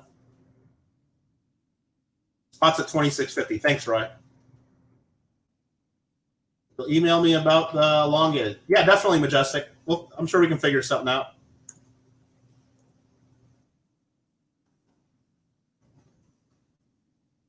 Steel Horses got in right before I typed sold. $28.50. $28.50. Ohio Precious Metals is a defunct private bit, not going to make any more. I did not know that. Did not know that, NCF. Is Eric Farms here? Oh, hello, Eric. And I saw Jeep and John come in. Well, there's a list of items down below in the description, John. If you see something that you might like, and it's we're on lot number 6, I believe. Yeah. So we got another 10 to go or so. 10th ounce gold coin is the last one we have for tonight. Steve Woods at $29. Again, 100% of the money goes right to the coin club, and because all these items are owned by the coin club, so it helps us buy more cool stuff and fund the streams like this. So Roy M is out, and I'm going to go ahead and count it down for Steve Woods.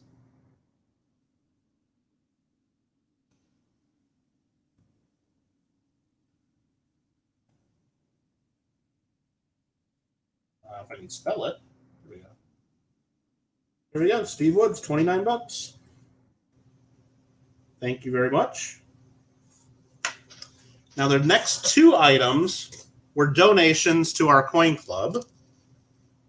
And the member really didn't want me to make it too public of who donated. And it wasn't about that. It was just a longtime club member.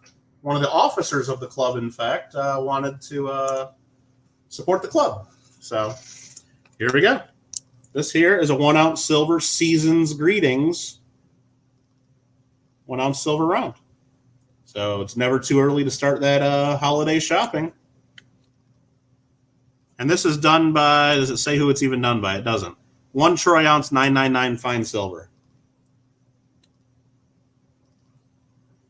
Very cool. You got a 15, a 20, a 25, a 25, and then up to a $30. $30 Sharp Eye coin. Sharp Eye 4 coin. And I promise, Gringo, I won't do the horrible auctioneer voice or the auction chanting. I know you don't really like when people on YouTube try to pretend they're auctioneers. I'll try to not do that for you. Seasons 2 greeting. We got Sharp Eye, 4 coins at $30. And here I'll show just again. It's a pretty nice design. And most of the little marks and fingerprints that you see are probably on this flip. You can see how dirty the flip is. I don't even want to take it out of here. It's nice. I don't want to get any fingerprints on it live on camera with you guys. So clearance at 31.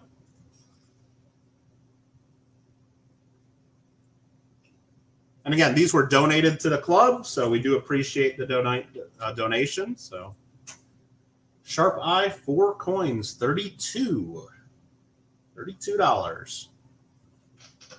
And again, we just do a flat $5 of shipping. I know, like, if this is all you win, it's only going to cost us $3.50 to $4 to ship it to you. We do them all in bubble mailers with tracking, so you'll be overpaying shipping a little bit. But if you win some of the bigger, more expensive items, that might cost us a little more than $4, so you'll be underpaying. It's just easier just to tell everybody it's $5 shipping, no matter what you win. So we do appreciate that. Sharp Eye at 32. We're going to count it down and go on to the next one, I think.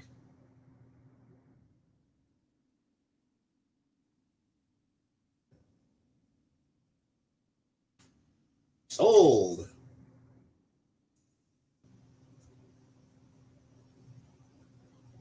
Perfect. Thank you very much, sir.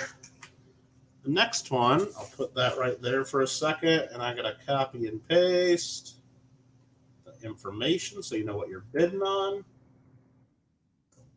This one here is another 1 ounce Christmas round. And I don't say holiday on this one because this one is Christmas, and it's Christmas joy. How about that? It's got Santa Claus himself. And the reverse side is the same as the last one. 1 troy ounce, $9.99 fine silver with some snowflakes. Christmas joy. Well, as long as you're nice and not on the naughty list, then I guess there will be Christmas joy.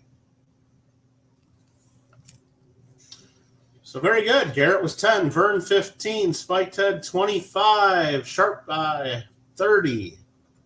And a couple others came in. That's Santa Jeeps. It does kind of look like Santa Jeeps. You are correct. Nothing like some cookies and milk. Yeah, true.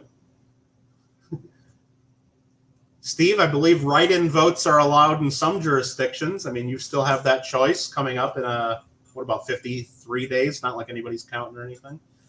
Got Sharp Eye, $30. Vern comes in at 31.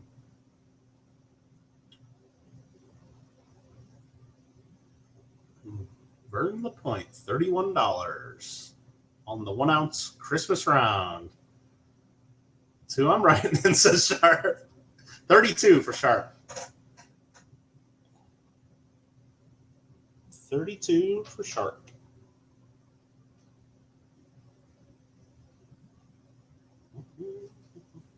And looks like we might start counting it down.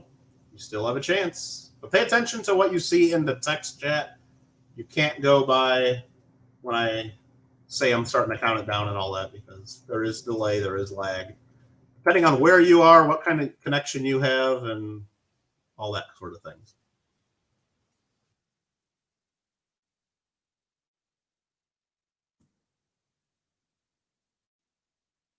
Always chocolate chip, yeah, exactly. Daughter calls Jeeps. That's funny. Thanks, Joe. Appreciate that. Sharp Eye, 4 coins. Very good. And thanks again to the donor of those items to the club. That does help the club, and we do certainly appreciate the donation.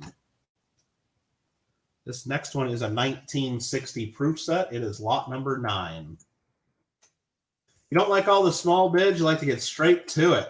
Well, Garrett, we do appreciate all the bids. I just thought it was a lot more fun to start them all at $1 and see where they go. Now, yeah, I think it's more fun that when someone just jumps it like Garrett did, right, to $10 instead of going $1, quarter, $1.50, and so forth. So yes, we do appreciate the jump in the bid. So this is in a little case.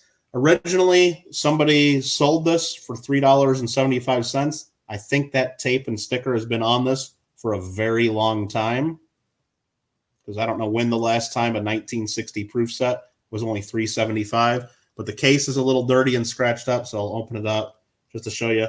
The $50 a little bit hazy. The quarter's not too bad. The dime, 90% silver, is pretty good. And then the cent and the nickel are pretty good. Just the $50, I just wanted to show you, does have some some haziness on it. But there's still it's still a 1960 proof set. There's the reverse of them. And it's just in this little holder, yeah. So you got 3 coins, 90% silver. And it says here that it's the 1960. I guess someone attributed it as large date. So we got 10, 18, 20, 25, 21, and 15. So the top bid there is Sharp Eye for coins at 25. Newline said, I'd take it for Tree Fitty. It's worth about Tree Fitty. Now, you got outbid. You got outbid, Newline. You got outbid. Large or small cent? Well, it's a small cent, but your question, Steel Horses, is probably large date or small date. And you know what? Without looking them up and comparing them, I really don't know. And I really don't know if it makes much of a difference. I'll try to get that close. If you can pause or if you can get a look at it right there. That's the large date. It's the large date, Don says. I don't look at enough of these. If I ever have to attribute them, I need to look up online and compare the pictures because I don't look at them that long enough. That is definitely a pre-China flu case there, NCF. That is a classic. And we got Roy at 26. Roy M at $26. Starting the tone. And let's go ahead and see if that holds.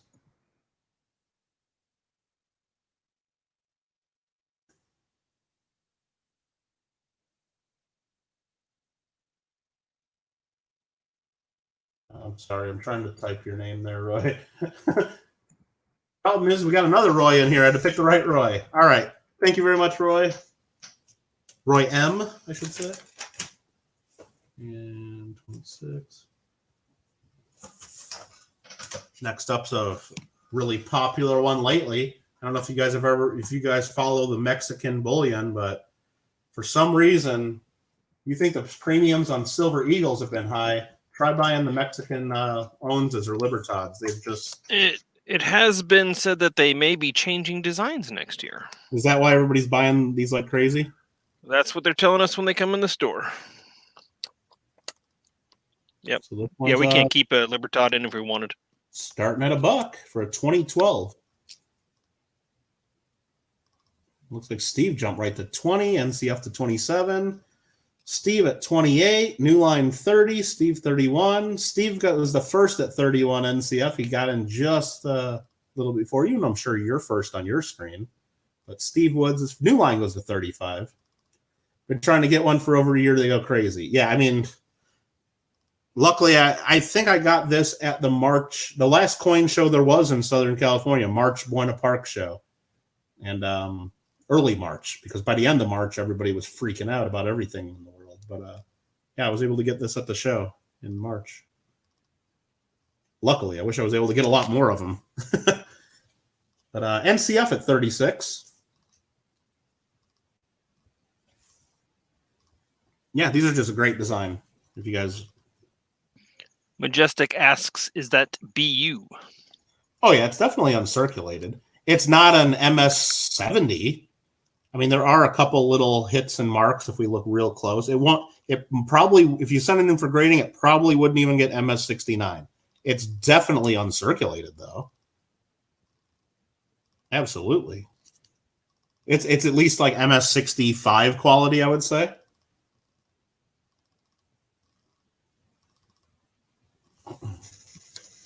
New Line 37, Gregg Bercovitz 38, New Line 40. Personally, don't really like coins from the country, but you have to say that is a cool one. Well, yeah, not only do some people just like really love the design there, but just to have all the different, eagles, if I can focus on the reverse too.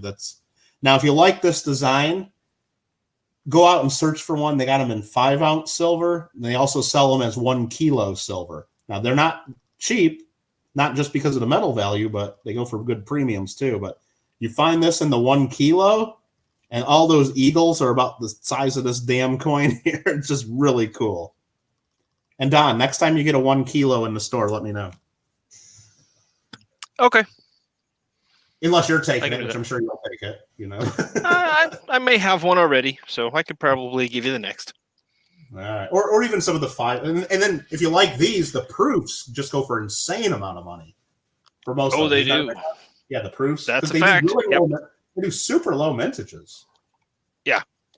Now mentioning the 5 ounce, I once had for one of the years, I can't remember. And of course, New Line, I will count this down, and I'm not trying to like get other people out bid you, but they have a 5 ounce, a 2 ounce, a 1 ounce, and then I think I had a half, quarter, and then a 10th and a 20th ounce. So I had like a whole.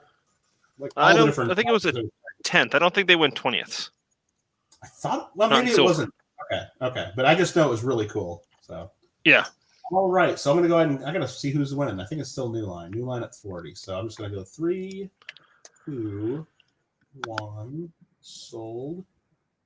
New Line 40. I better write that down. I just saw JW came in. Huh. Sold New Line. So we write that down. And I'll get this next one started, which is a 2020 Silver Eagle. So if you weren't the lucky winner like Darcy Broada, then you have a chance to purchase one from the club right here.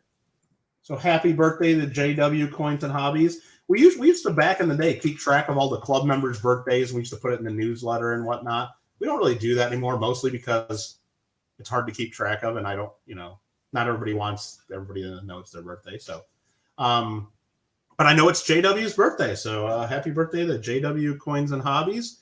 And I know he bought himself a box of coins that have searched on RFT earlier, so I know there were a few found earlier there, and I'll have to go back and see how many were actually found. And another viewer that might be watching, it's Leopold Stotch. It's your birthday today, too, so happy birthday to you, too, because I know it's your birthday. All right, so we got a bid of 30, I saw. Who was at 30? Or no, we didn't get a bid of 30. So we had Roy at 25, Sharp at 26, then Steel Horses 28, Roy at 29. Now Sharp's at 30. Okay. Now Sharp is at 30. And after this, we only got 5 items left.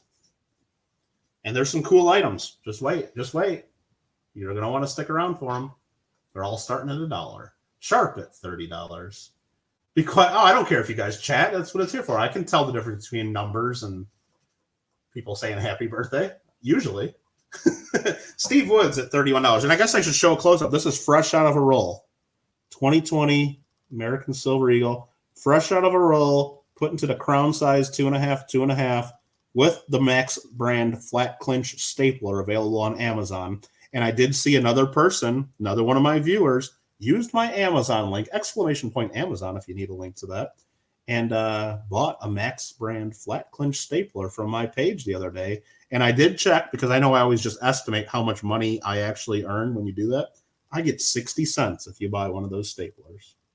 So there you go. It doesn't cost you any extra, but I get a 60-cent referral if you use the right damn stapler. All right, Roy M at 32, Steve Woods at 33.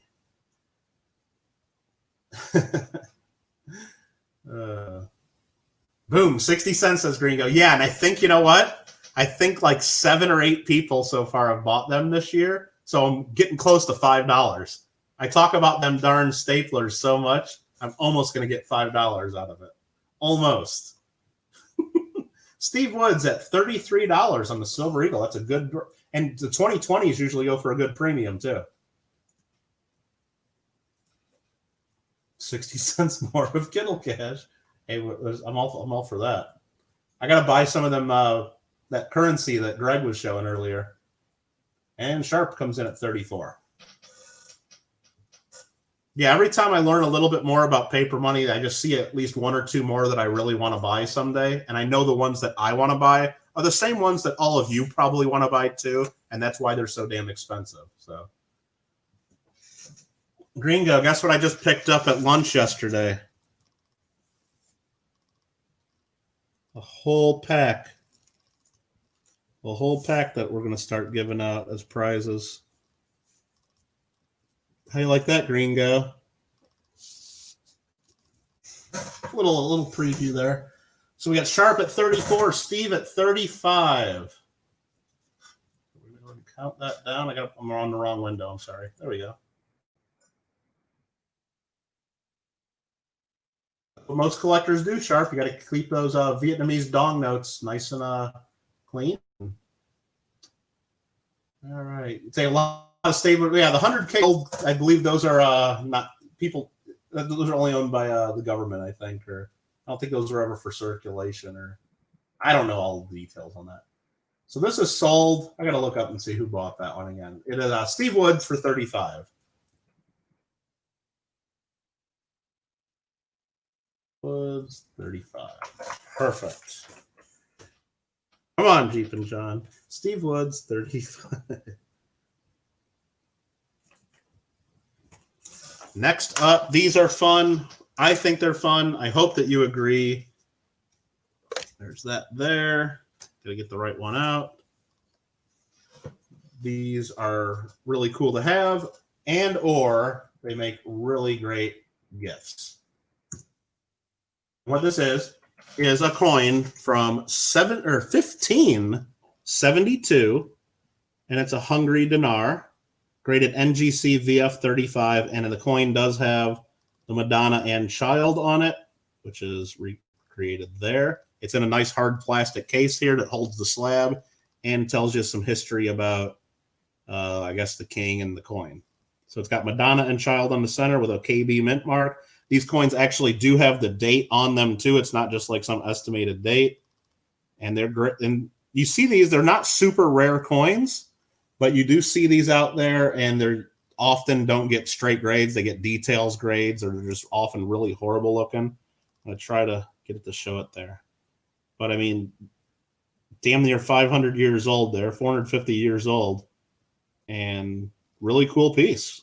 Just the grading at NGC would cost, what, 25, 30, 35 bucks, plus to put them in some kind of holder that you can show it like that. Now, if you hate this holder, these break real easily. Believe me, I've broken a few of them, and you can get the slab right out of there. So SoCal brings it up to 28 bucks. I saw the numbers bouncing all around. It's up to 30 now by Spiked Head. You only buy overpriced slabs from Nubs, says New Line. SoCal at 31. And this one's from 1572. Now, just to give you a heads up, we got another one coming up from 1547, also VF35. So if you think you want a pair of them, you got to make sure to get this one. Or if you think you would rather have the other date, then just want to make sure you knew what was coming up. SoCal at $31, which probably doesn't even cover the grading fee that somebody paid. I didn't pay the grading fee. The club didn't pay that grading fee, but somebody did. Again, I'll show it one more time.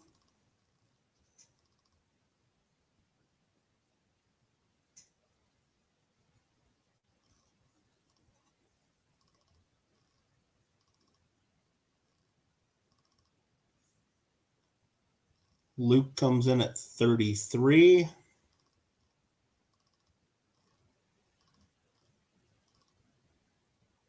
SoCal 34. Now, I'm not trying to disadvantage you, Don, at all, but everybody's got to remember, SoCal Box Breaks works at a coin shop, so he kind of knows these things. So he knows this is a good deal.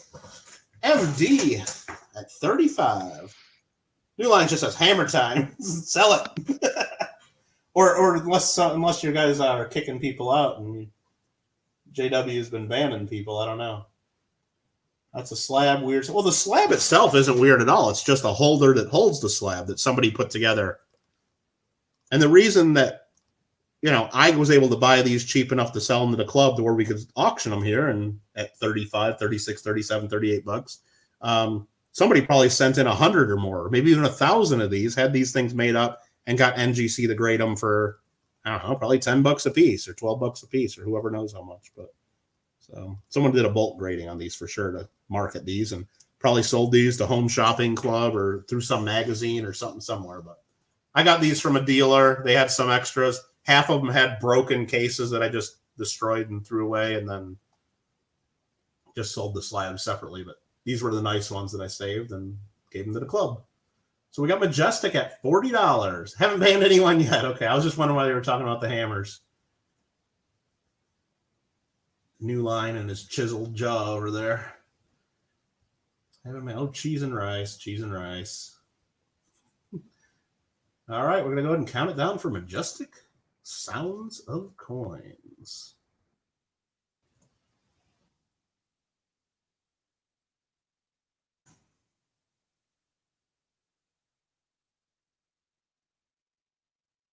Boom. 40 bucks Majestic. Very cool.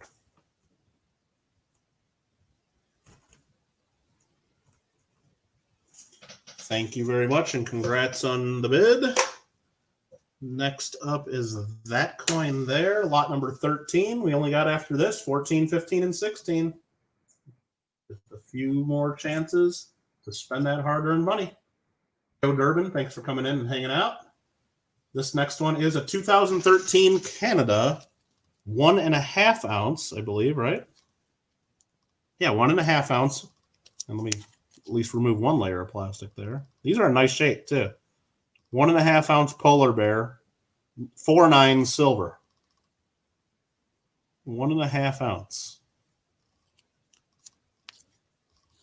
And it's got the queen. $8 face value. So if you ever needed an $8 coin for any reason, Canada has an $8 coin. So they got the loonie, the toonie. Is this the Ocho uni? Ochuni, maybe? Ocho? It's the Ocho. Maybe they just call it the Ocho.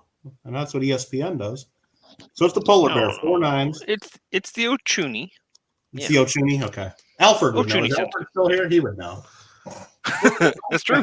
I'm just going to call it the Ocho for short. But Newline jumped it to 45. I want to make sure he's the highest up to that point. Yes. Then Greg goes to 48.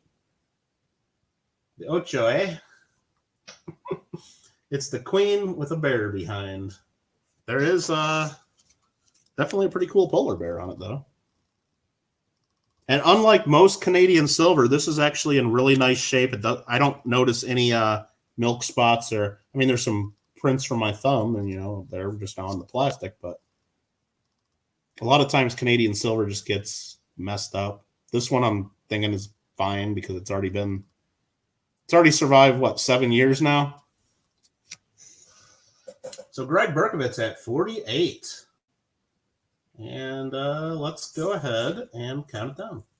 Luke wants to know if there's an $85 coin. I don't know about that.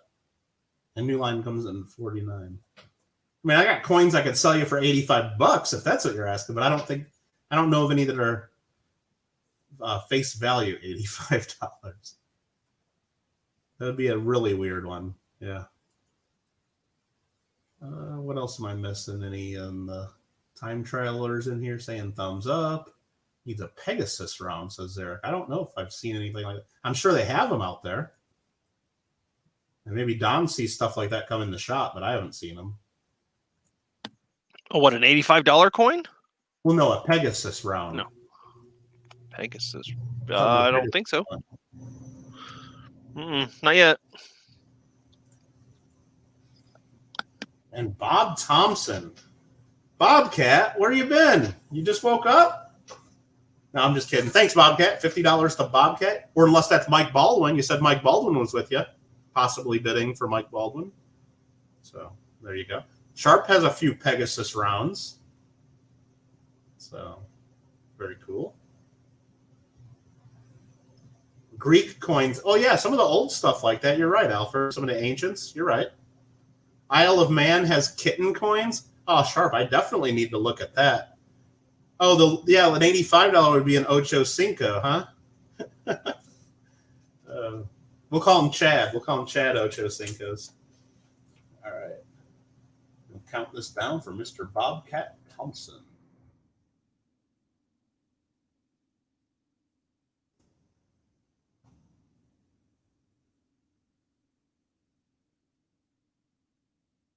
Sold to Bob, 50 bucks. Got himself a 1.5 ounce polar bear.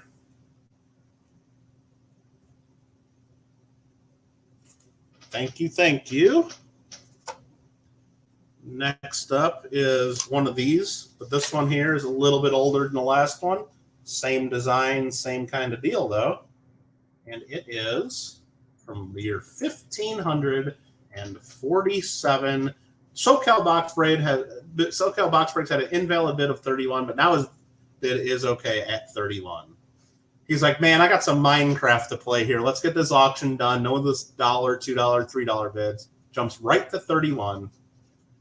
There we go. Alfred wants some coins with kitties. Yeah, I'm sure you do. Roy goes to $40. And let's just show this one just so you guys know what we were getting.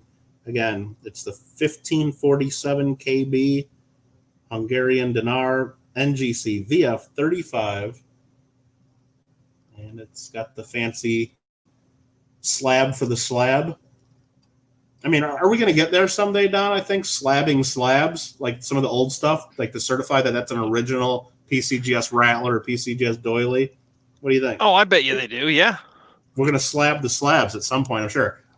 Like especially they're already slabbing Rattlers. I mean, yeah, those go for big bucks. And well, they PCGS. They slab the Carson City GSAs. So they do that. They do that. You're right. So that is a slab, but maybe we should start that, the slab grading service. All right, earning the point at 45. Because those doily holders are fragile. If you get a nice one. 45 for Vern. Vern wants it. I'm gonna go ahead and count it down. We heard you like slabs, so you slide your slab in a slab. And then I'll put it in another slab just to make sure it stays nice. And then you can put it in like a baggie. All right, Majestic comes at 46. And then, you can put the CAC sticker. Well, CAC doesn't do stickers on the world coins like this. You need to do the wings sticker. And I forgot what wings stands for, but they do world coins. Wings. Isn't it World International Grading? World International Numismatic Grading Services? Numismatic Grading Services or something like that, yeah. Yep, wings. And there's like 80 other sticker companies out there, too, that make up their own things for different things, but those are the two that actually get listed in auction catalogs. Eagle Eye does too. Eagle Eye Photo Seal does. He came even before CAC. And for a while, if it had an Eagle Eye Photo Seal, CAC would just automatically put a sticker on it. They agreed with Rick on his stickering, but they don't do that anymore apparently. All right. I should probably give this one the Majestic here. So let's quit screwing around and count this down.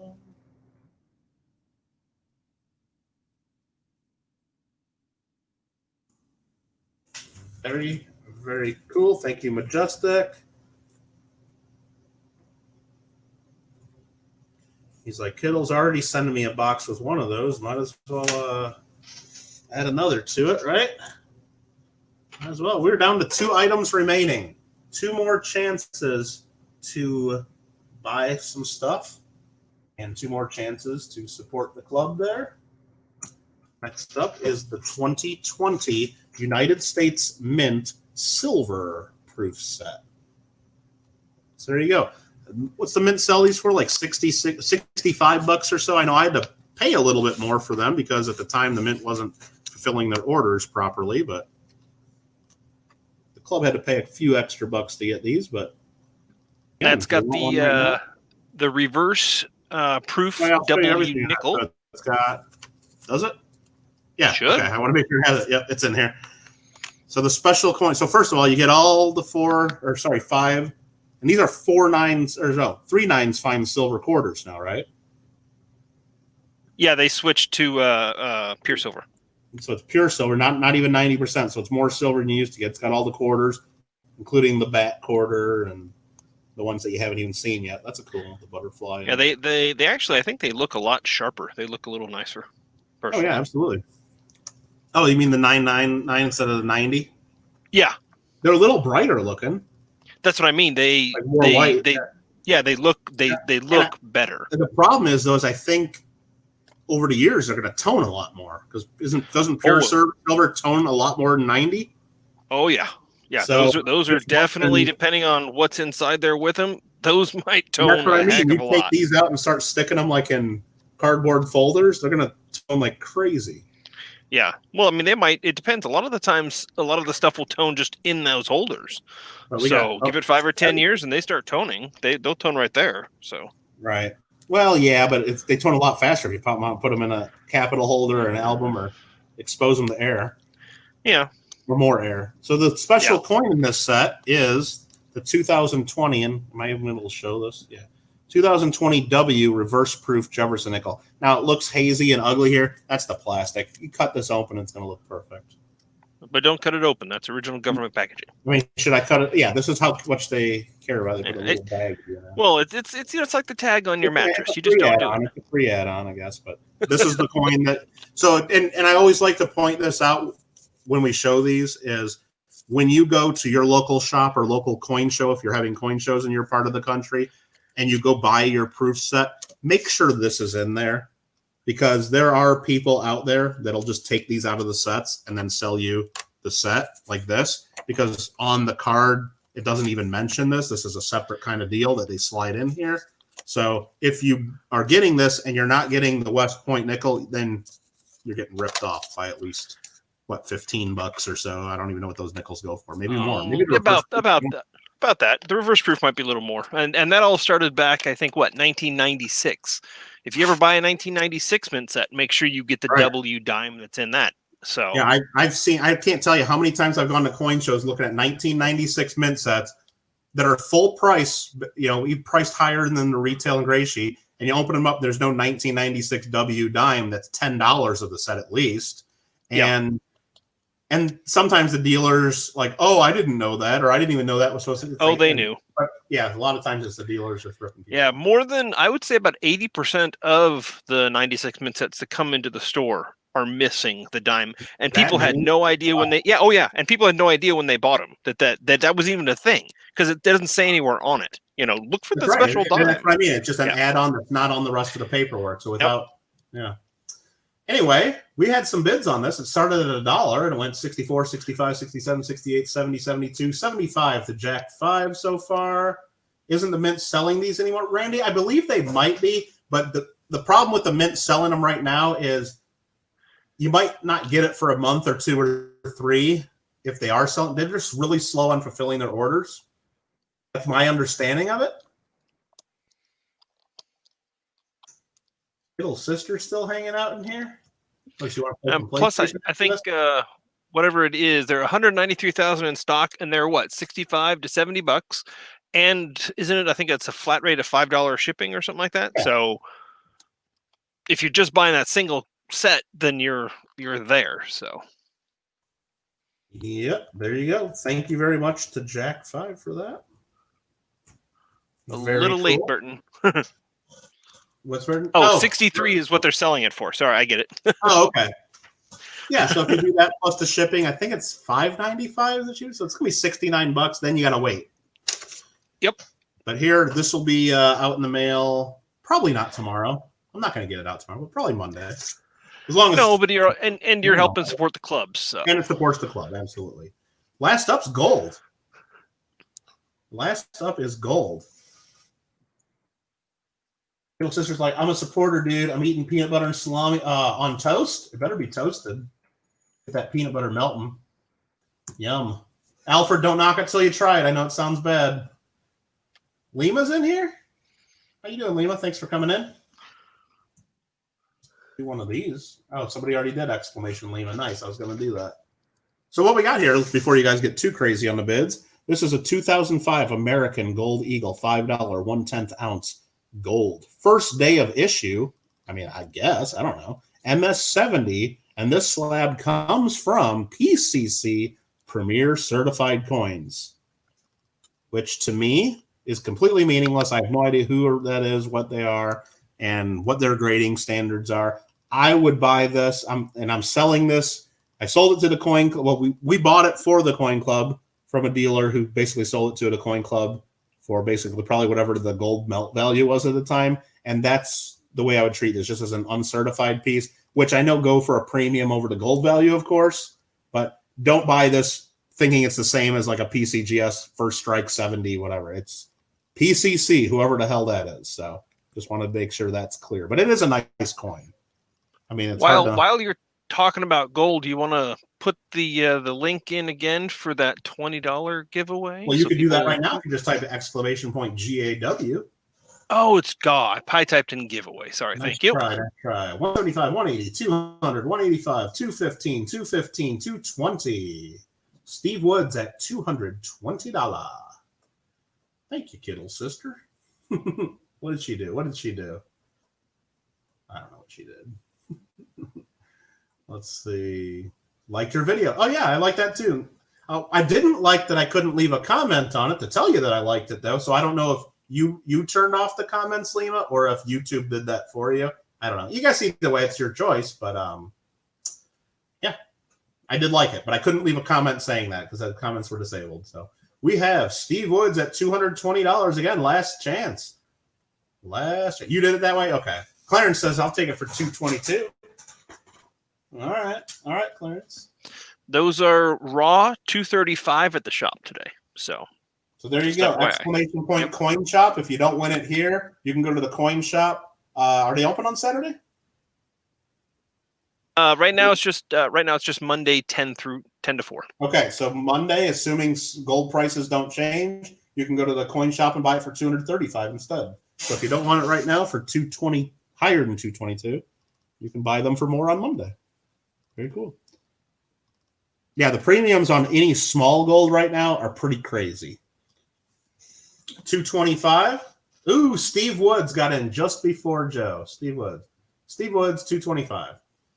Right before Sharp Eye for coins. So yeah, just to remind everybody, and Donna just put it in there. I'll put it in there one more time. There is a multi-channel giveaway going on right now for a $20 gold piece, NGC MS63 1924. The video that's going to pop up with that link where it says comment video, all you got to do is just leave that and you'll have a chance to win. You'll have a chance to be my finalist. Each channel picks a finalist, then those 25 finalists go in. Every finalist will win between 22 and 24 bucks. If 25 chances to win, in the description of that video, find the links to all the other comment videos. They all have posted their videos yet, but they will within a few days. You can have up to 25 chances. That coin, nothing else you got to do. So good luck with that if you choose to do it. So Steve Wood, I'm just going to type in so it's clear. I'm going to type in Steve Woods leading 220. Make sure that Sharp and Steve know who's leading and who's got in first. Because I'm sure on Sharp Eye for Coins a screen, his bid goes first. That's just the way YouTube works. But on my screen, and I can show it here if you really want me to, I can bring it up. It shows Steve coming in first on my screen. Is it me or is the video fuzzy? MD, you got to go to your settings. Sometimes YouTube will automatically change that. Like on my video that I'm rewatching, mine's set at 144p, and it's very fuzzy. You can change it. We're going through a program called StreamYard, the maximum 720p. You can change the quality and what do you call it? And it should be fine. So might need that. It's fuzzy at 720. Really? Oh, here, let me change on. I usually watch back my playback in 144p just so it doesn't hurt my internet connection. But since we're towards the end, I'll change mine to 720. And yeah, I got a crappy webcam. I mean, I guess that's what it is. But I think I can get it to where, like, you can get to focus in. Yeah, every time I use this camera, it's a little bit fuzzy looking. You're right. But I should be able to get it to where. And you know what? It even does look a little fuzzier when I watch the playback than it does in StreamYards that me and Don can see, unfortunately.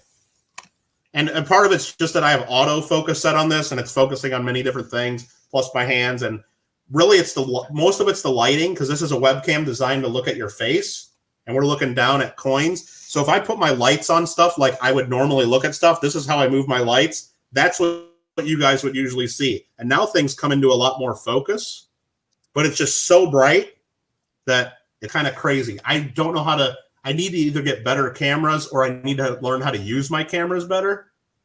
I think most of it's the lighting, but I mean, because yeah, we can't have the light that bright, but it focuses a little better with the lighting. So I usually have my lights turned away, and that's the way we get it. And you guys are still bidding against each other. All right, we got Steve Woods went to 230. It's going in and out. Why'd you go to 235? And then did I miss something? Did he outbid himself? That's what I'm wondering. I see Steve Woods at 230. Well, first I see Sharp at 226. Steve at 230. All right. And I noted that. $5 bids.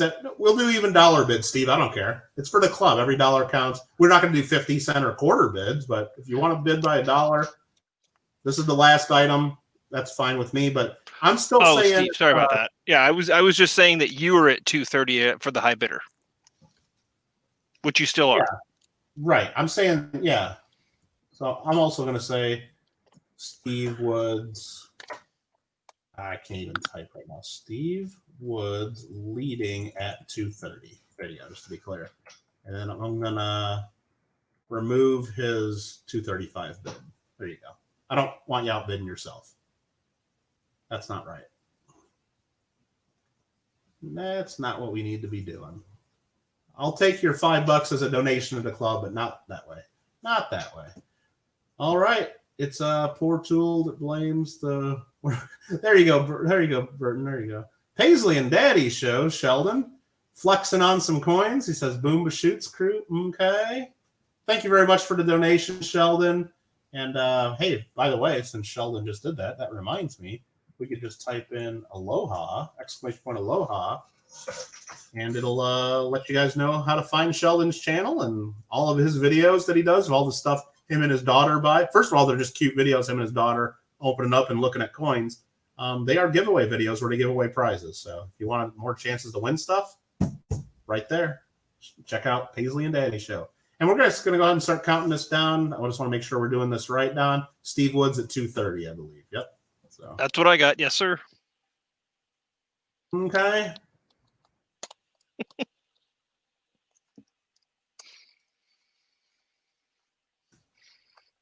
JW's birthday. That's how he's doing. That's how he's doing. And whose birthday is it also? You said Leopold Stotch. Thank you. Yeah. Another viewer.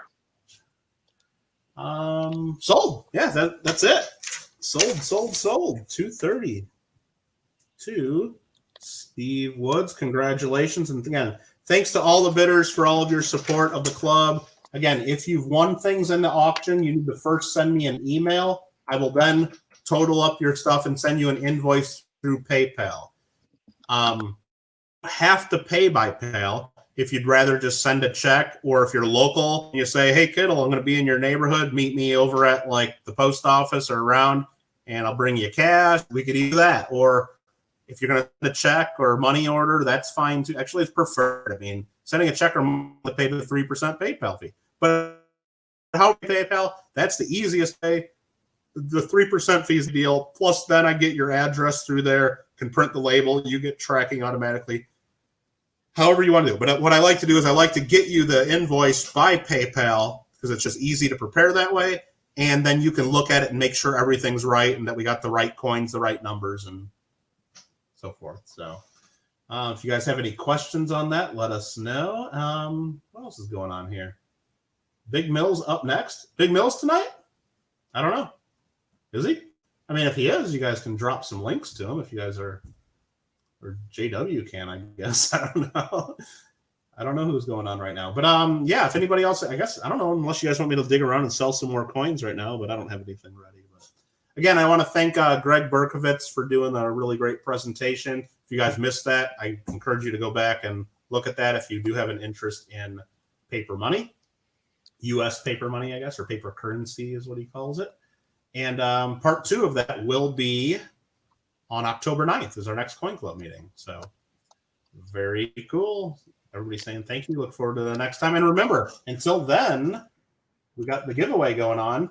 Now the giveaway, I'll go into a little detail now that we're not selling stuff, is 25 channels coming together to give away the $20 St. Gaudens. You just have to go find all the different videos and leave comments. That's the link to my video. It's real easy. You just need to leave a comment. That's it. And then, you got to find the other. Some of the other channels will have keywords you got to have in your comment. Some of them are a little bit trickier. But yeah, that's pretty much it. So my giveaway video is already up and ready. Don SoCal Box Breaks already has a video up. You can leave comments, and all the others will be up by September 20th. It's up to the channels when they post their own. and the coin will be given away on a live stream September 26th. This whole thing's run by a channel called Silver Nitrate, and it'll be a live stream, and all the information's in my video and in the description if you want more on that. But there you go. I encourage you guys all to join in on that and get your chance to win. It's the biggest YouTube giveaway I've seen for a coin. It's current values. I think the NGC price is like $23.50 or something like that. It's worth. Randy says, "What am I doing after this, Randy? I'm gonna go get a drink of water when I'm done with this. That's what I'm gonna do." I don't know. When's that video of yours for the wheat cent gonna be released? Wheat cent. I haven't done it yet. So, but my plan is to do that hopefully this weekend. I want to get that done this weekend. And the very latest Monday, but I'm planning on getting it done this weekend. So I heard that last Friday though. You've probably heard that many times, but yes. Yeah. But I see your message. Majestic, I see your message. No? Did you send me a message? Do I gotta scroll up and look for it maybe? Let's see. I see your message. Don't do my invoice until I talk. Yeah, okay, I see that, Majestic. Perfect. Yeah, that's what I say. I don't do anybody's invoice until they send me an email anyway, because I can't send you an invoice unless I know. But I know your email because you've done stuff before, though. So very cool. Steve says, "Put me down for 235, 5 more for the." Steve, you really don't have to do that, but if you want to do that, I'll write it down. You don't have to do that though, so just let me know an email. But that's very generous. Very cool. The club will put that to good use for sure. So again, I just want to thank everybody. They want to know if I'm going to play games tonight. Maybe. I don't know. Maybe. Not sure. Maybe. Maybe, probably. Maybe Leopold will be there. Are you going to play anything later, Don, on your channel? Not tonight. Tonight is not happening. Nope. Okay. I'm working on coins. Yep. Very good. All right, again. Well, if you guys have any other questions until the next meeting, I guess, or about anything we did tonight, you guys know my email address. And Don, you got anything else to say as we head out of here? No, thank you all for coming. What's all that crap on your screen that you're not showing us and you didn't talk about? Oh, this? It's a tub of foreign and tokens that I will be going through shortly in a live stream. So that is a future live stream. What's that hobo dollar there that I see? I didn't carve it. This one here. Let's see.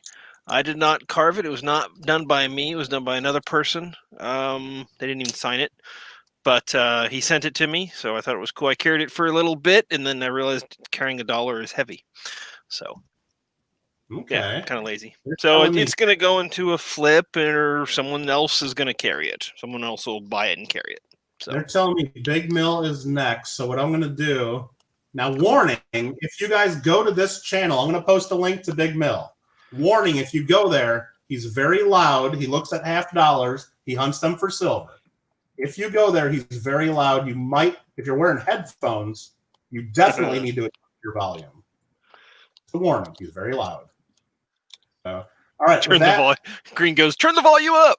With that, I'm going over to Big Mill to say hello. If some of you guys want to join and check out him searching some $half and yelling at the camera and yelling at people, you're welcome to do so. Until then, as Don Barry says on his channel, we will see you next time.